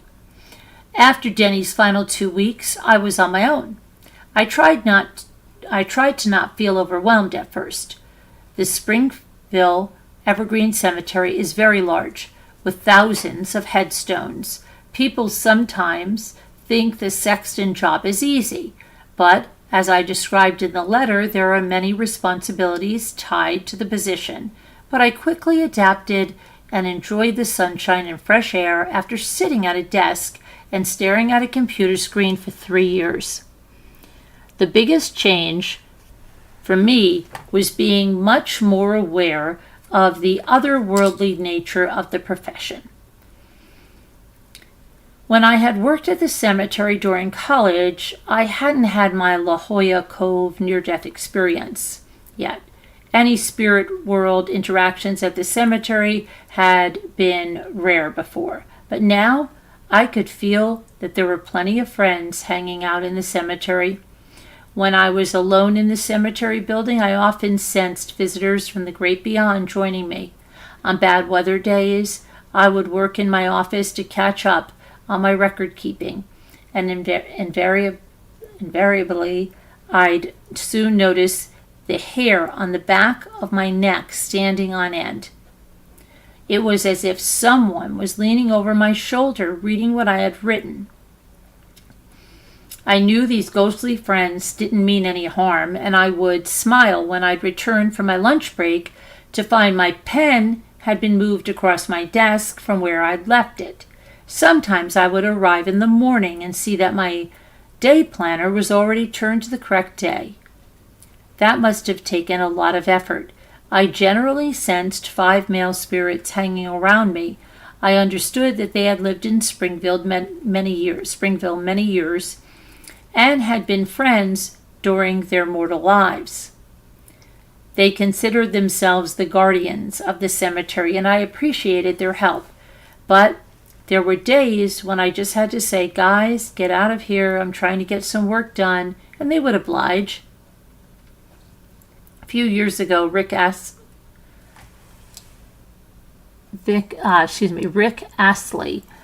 released a gospel album titled 50. Yet the Together Forever. Oh, Rick Astley. I thought it was.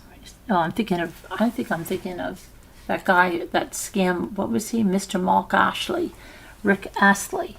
Okay. Together Forever. Yeah.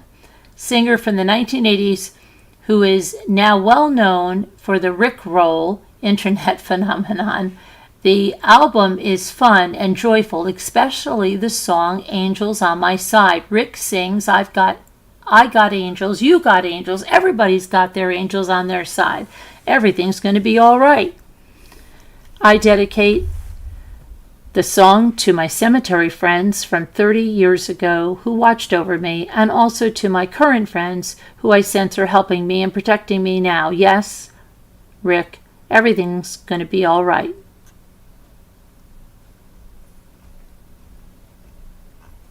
Okay, one more letter.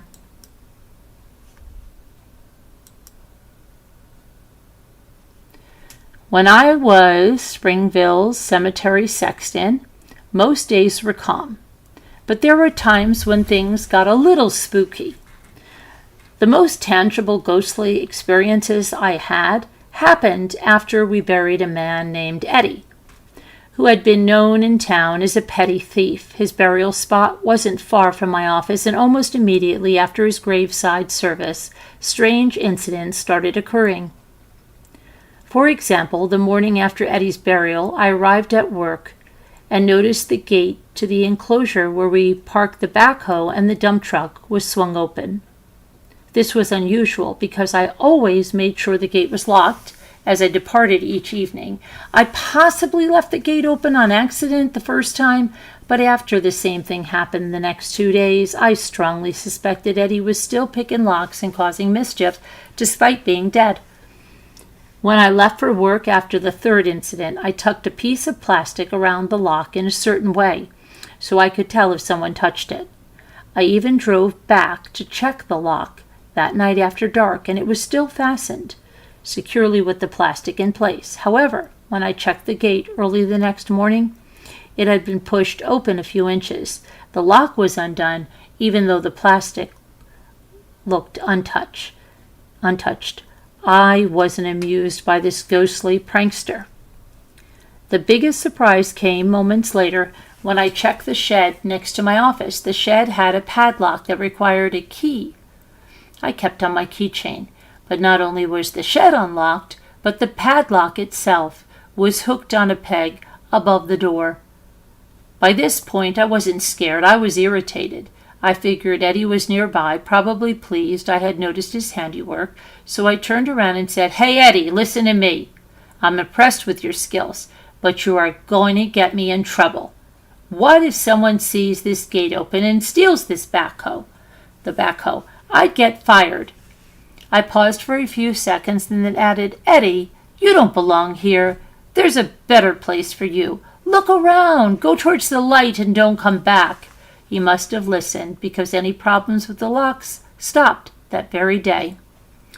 The Springville Evergreen Cemetery has a good, positive vibe. But there were a couple of areas where negative feelings were very strong. One section caused me anxiety. Although there was no logical reason for it, I sensed I was treading on someone's territory, and they were bothered I was there. I'd never shared these feelings with anyone, though, until our cemetery secretary brought me a burial order. She pointed out the location and then said, "I hate that part of the cemetery. It gives me the creeps." I explained to her that I felt the same way in that area, but it so happened someone died who would be buried in the plot next to the haunted grave. In order to put the new burial in the right spot, I would have to use one of our metal probing rods to push down into the soil and locate the concrete vault of the haunted grave. I've analyzed what happened in the next few seconds 1,000 times in my mind, but there is no denying that when the probing rod hit the vault, an electrical shock jolted my body.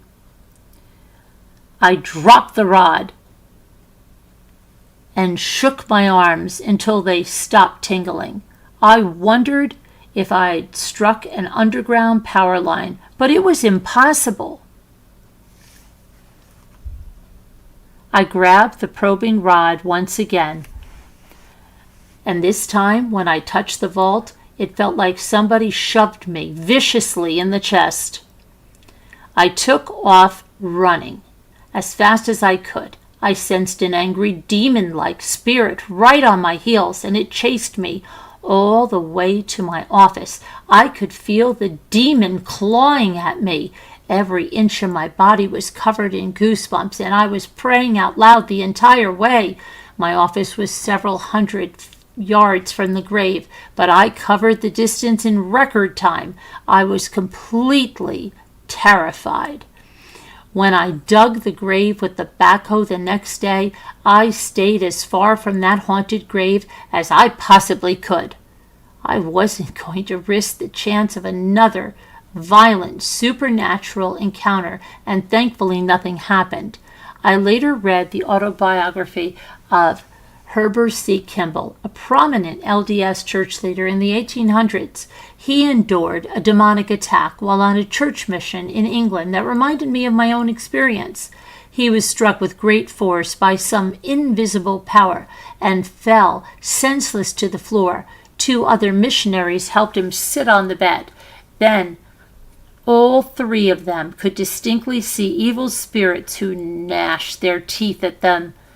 Herbert said, "We saw the devil in legions with their leaders who came within a few feet of us. They came towards us like armies rushing to battle. They appeared to be men of full stature, possessing every form and feature of men in the flesh, who were angry and desperate." He added, "I learned the power of the adversary, his enmity against the servants of God, and got some understanding of the spirit world." Thankfully, the positive cemetery experiences outnumbered the negative ones. Most graveside services carried a good feeling, and it was easy to sense that loved ones of the deceased were in attendance. These spirits were eager to welcome their friend or relative back home and to congratulate them on a life well lived. One tender moment for me was at the conclusion of an older woman's graveside service. She and I had been neighbors for several years, and I had sometimes assisted her with yard work and other mundane tasks. As her family members returned to their vehicles, it felt like she came to my side. I could sense how happy she was to graduate and continue on with her eternal journey. A warm sensation filled my heart, and I sensed she was thanking me for the help I had given her over the years. I was filled with an assurance that we'd see each other again in a future day. It was also at the cemetery that I got the message to begin my career as an author. Writing books was another phase of my life. I had seen in the video snippets shown to me during my near-death experience at the La Jolla Cove, but I hadn't been given any context of when or how this would happen. I figured it would be later in life, not while I was still in my 20s. A big snowstorm had hit Springville overnight, so I got up early to plow the snow from the cemetery roadways. There was also a funeral coming that day, so I began shoveling a wide path across the lawn to the gravesite. Then from out of nowhere, I heard Grandpa Keith's familiar voice, and he simply said, "It's time to write your books." I leaned on the snow shovel and said aloud, "That's great, but I have no idea what to write about." Almost immediately, the entire plot of my first novel filled my mind. I quickly finished shoveling the path to the gravesite, and then I took my lunch break and I spent a few minutes jotting down a summary of the storyline. I worked on the book each night at home for the next few weeks. When I felt satisfied the book was ready, I submitted the manuscript to Cedar Fort Publishing. I was soon offered a publishing contract. To my surprise, the novel became a regional bestseller, and I ended up publishing my first 12 books with Cedar Fort. I was confident that my books were inspired from a heavenly source, and I knew writing them was helping fulfill my promise to Grandpa Keith, but it always helps when the adversary reinforces that you are on the right track. One night as I was falling asleep, I heard a rustling noise outside our bedroom window. As I lay there, a dozen voices suddenly shouted in unison, "We hate your books!" It was fairly loud, and I looked over at Tammy, but she hadn't awakened. Then they repeated the phrase. I jumped out of bed and looked out the window, but there was no one there. The voices were high-pitched and certainly not mortal. I knew I'd been visited by evil spirits, even though I couldn't see them. I sensed they were milling around my yard, and I could feel their anger at me. The LDS Church teaches that families can pray and dedicate their homes to protect against evil spirits, and we had done that when we moved in. But now I rededicated our home and expanded it to include all of our property. I asked Heavenly Father and His angels to remove these demons and stop them from returning. It was a relief to feel them depart, and we didn't have any more trouble with them after that. Although the encounter was frightening, it actually strengthened me to know the adversary and his demons weren't pleased with the books I was writing. I was employed as Springville's cemetery sexton for several years before moving into the publishing world on a full-time basis. As I mentioned in an earlier letter, our book company started off with great success, and then in 2008, the entire publishing industry began feeling the effects of the Great Recession. At our annual booksellers convention, I met with other publishers, and we tried to reassure each other that our companies would survive. After all, during the Great Depression in the 1930s, the citizens had turned to books as their main form of entertainment during hard times. Well, history didn't repeat itself in the age of the internet. We were barely able to keep Spring Creek books afloat. We did bounce back a few years later, but in the meantime it was clear I needed to find a different full-time job. In a strange twist of fate, it meant a return for me to the cemetery business. Spanish Fork Cemetery Sexton was retiring, and I applied and got the job. In some ways, it was surreal, because when you grow up in Springville, your main rival is Spanish Fork. But I felt welcome, and I had great coworkers. I want to share a Spanish Fork ghost story because it was a situation where I didn't see anything, but my two coworkers did. I'll call them Derek and Sam to protect their privacy. The story begins as we were filling a grave in the part of the cemetery where original settlers were buried. Derek and Sam waited by the grave. I drove the backhoe to our dirt pile a few hundred yards away and returned with a scoop of dirt. As I got closer, I saw Derek and Sam both backing away from the grave. Sam was nervously pointing at something, and then Derek actually hid behind Sam. Something had clearly spooked them. I dumped the load of dirt in the grave, and then I turned off the backhoe and I hopped out. Derek and Sam started shoveling the dirt as if nothing had happened, but then Sam asked me, "Did you see him too?" "What do you mean?" I asked. They looked at each other in surprise.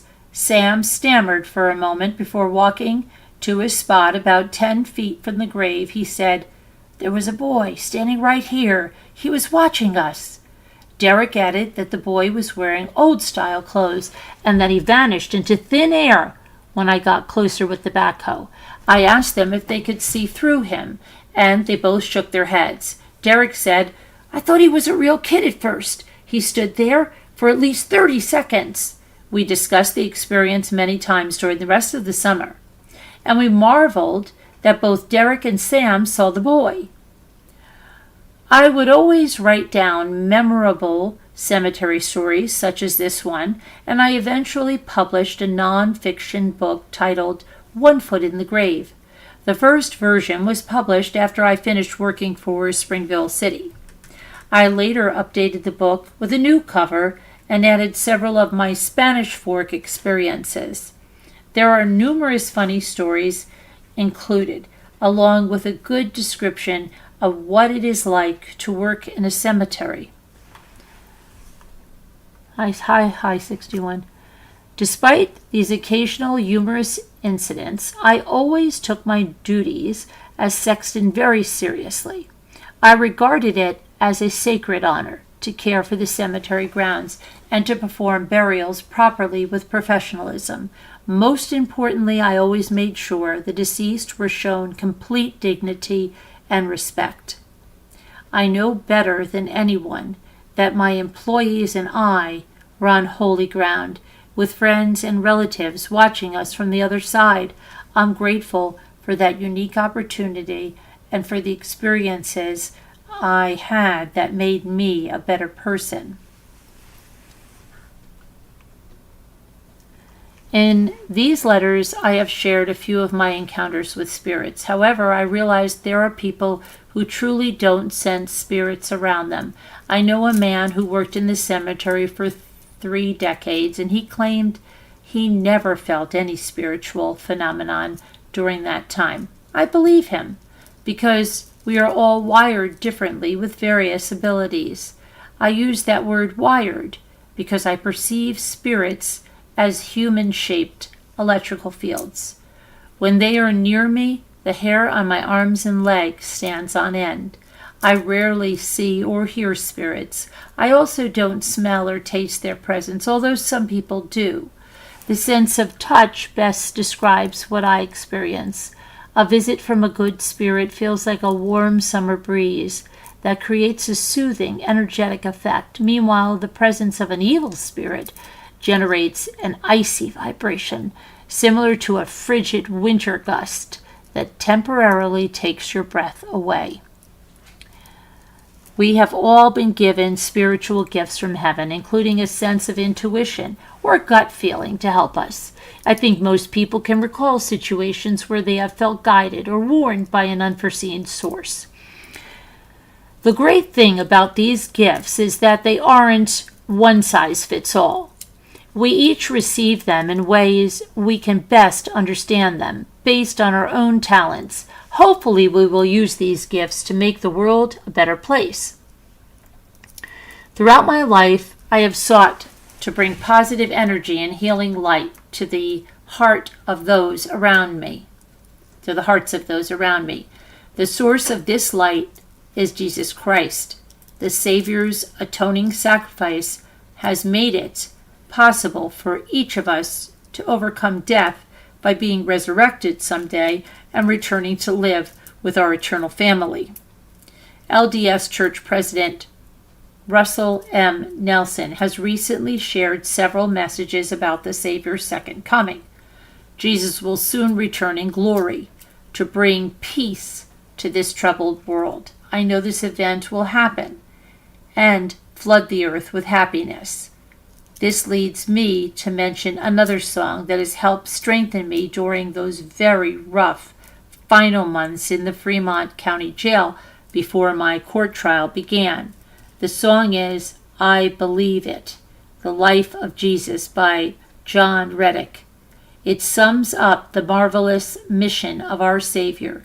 Please put on some headphones, sit back, and listen to this wonderful, heartfelt tribute to Jesus. And that, my friends, is the end of Chad's letters. I don't know what he is going to do after that. But what do you guys think about his letters? Anybody? Hi 61. Hi Rosalita. Did any of you feel like you got to know Chad better through that? Did any of you change your mind about anything you think that Chad participated in by hearing his letters?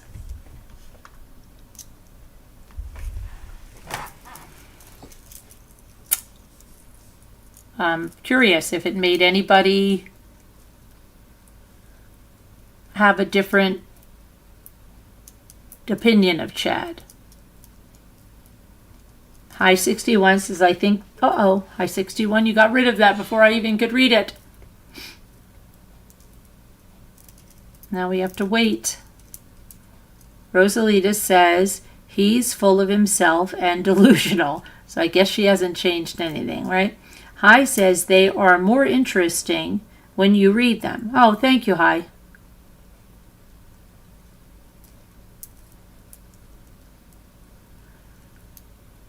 I wonder, so if you're listening on the replay, you can put that in the comments. Hi, Twisted. He's just not my cup of tea. I think he is a fraud. Well, I'm sure he's coming up with a story for his appeal. He promised us he'd talk about the events of 2019, but we haven't seen that yet. Whether his family is going to upload letters, 8 to 14 in one lump sum, we'll see. You took a power nap and just woke. LOL. And Rosalita Marie agrees with Twisted Stitches. But any of you that are listening on the replay, let me know if it changed anything for you regarding Chad Daybell.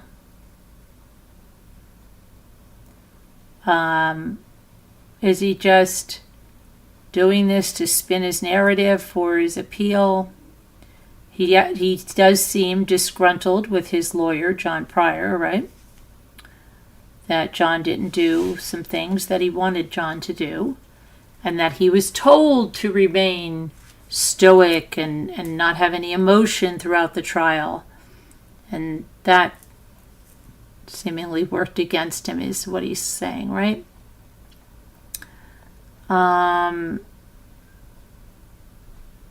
Yeah. I don't know how his daughter believes him. You know what, Twisted?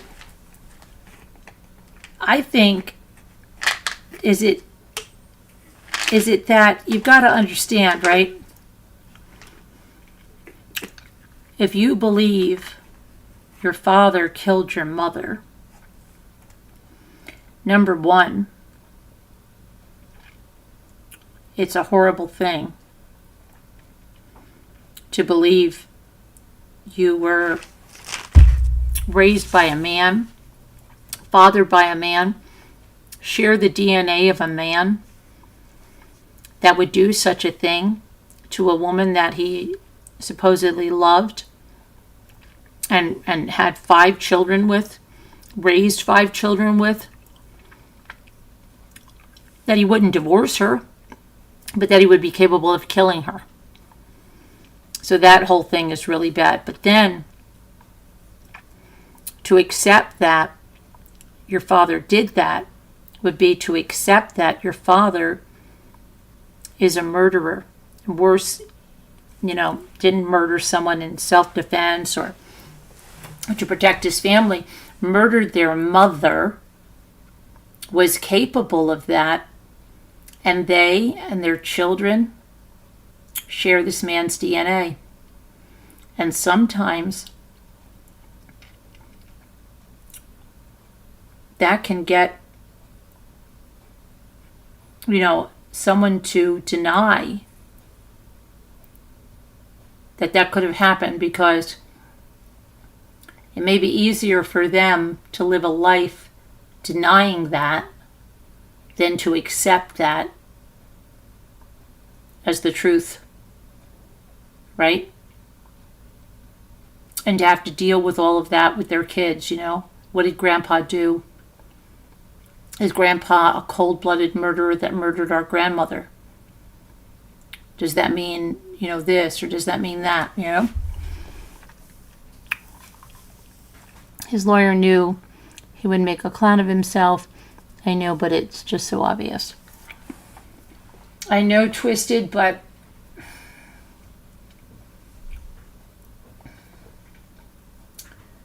I don't know. There's a lot of stories about that. There was that one where that man went and he almost killed his wife, and there was all this evidence. He didn't kill her, okay, but he tried to. And all of her children took the side of the father.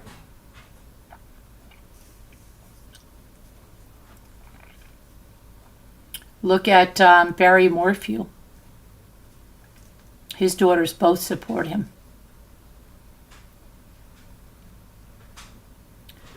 I think it's got to really be a mind F if you accept that, if you have to accept that your mother killed your father or your father killed your mother.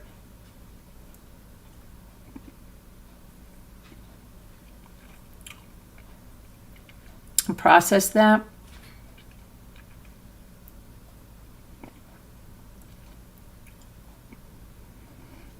And then you've lost your one parent. There's your other parent. It's got to be crazy. So I think how much of it is self-preservation? You know? Are they in a sense of denial because they need to be for their own sanity?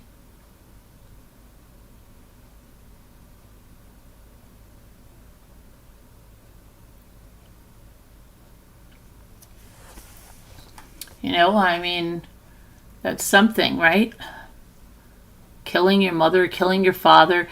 Then it's not even happening. It shouldn't happen at all, okay? But it's not even that it happens in the heat of passion, right? This was premeditated. It was, planned. And this was supposedly a woman he loved, a woman he built a life with. And he could just cast her away like that? I don't know.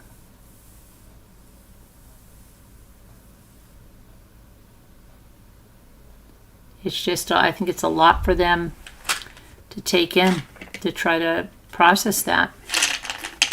I don't know. Weigh in the comments when you're watching on the replay. It's a lot. It's got to really weigh on you, you know? It has to. Look at this. We're at the last day of September. How did this happen? How did it happen? Tell me how it happened. Oh my gosh. I got to bring the plants in by Wednesday. Even though it's going to get warmer, it's going to be a cold snap. Tomorrow I've got to do some transplanting. I bring about 1,000 plants inside. Crazy. Craziness, I say. It's not fair. It went way too fast. It always does.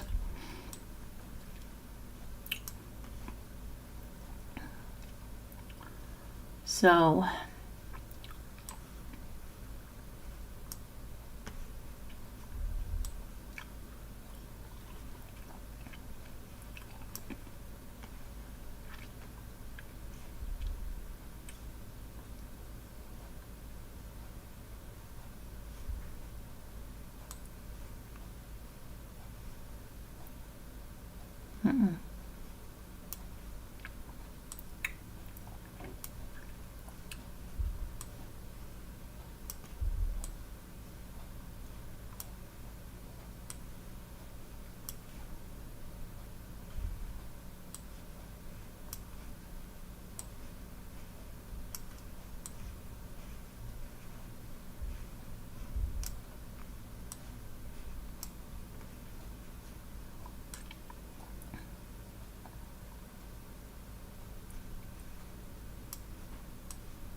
It's not cold yet, high, but we're gonna get, they said, tomorrow's gonna be warm.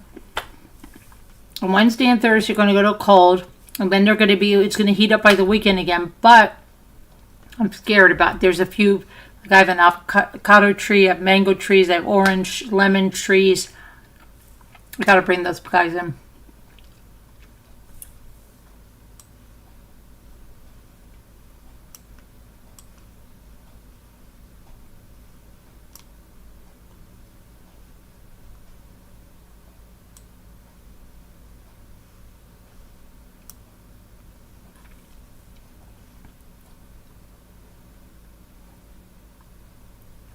Ironic that each of the words is confess.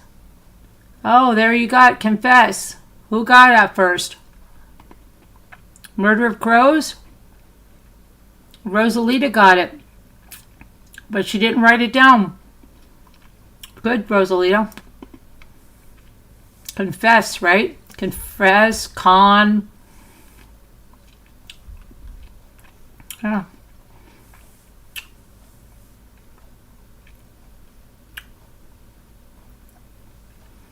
Scone, I got that.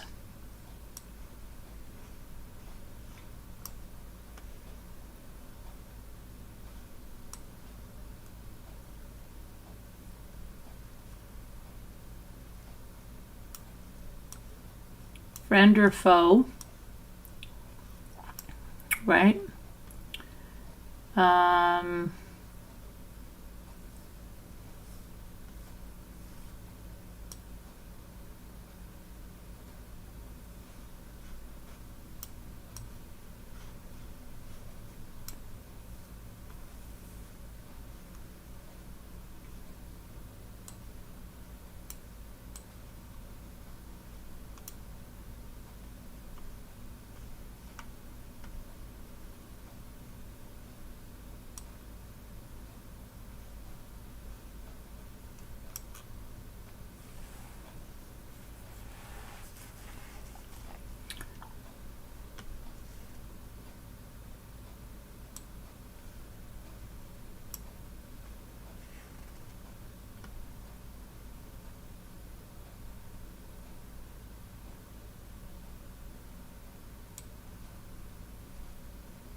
There we go. We got it. We did it.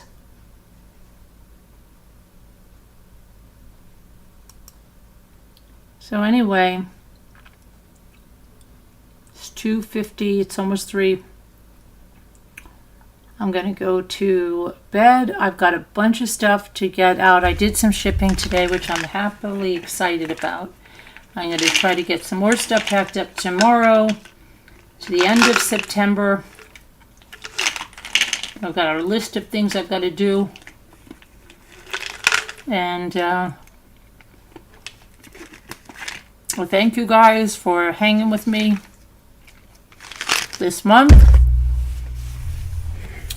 We've got, I don't know how far we got in the text messages.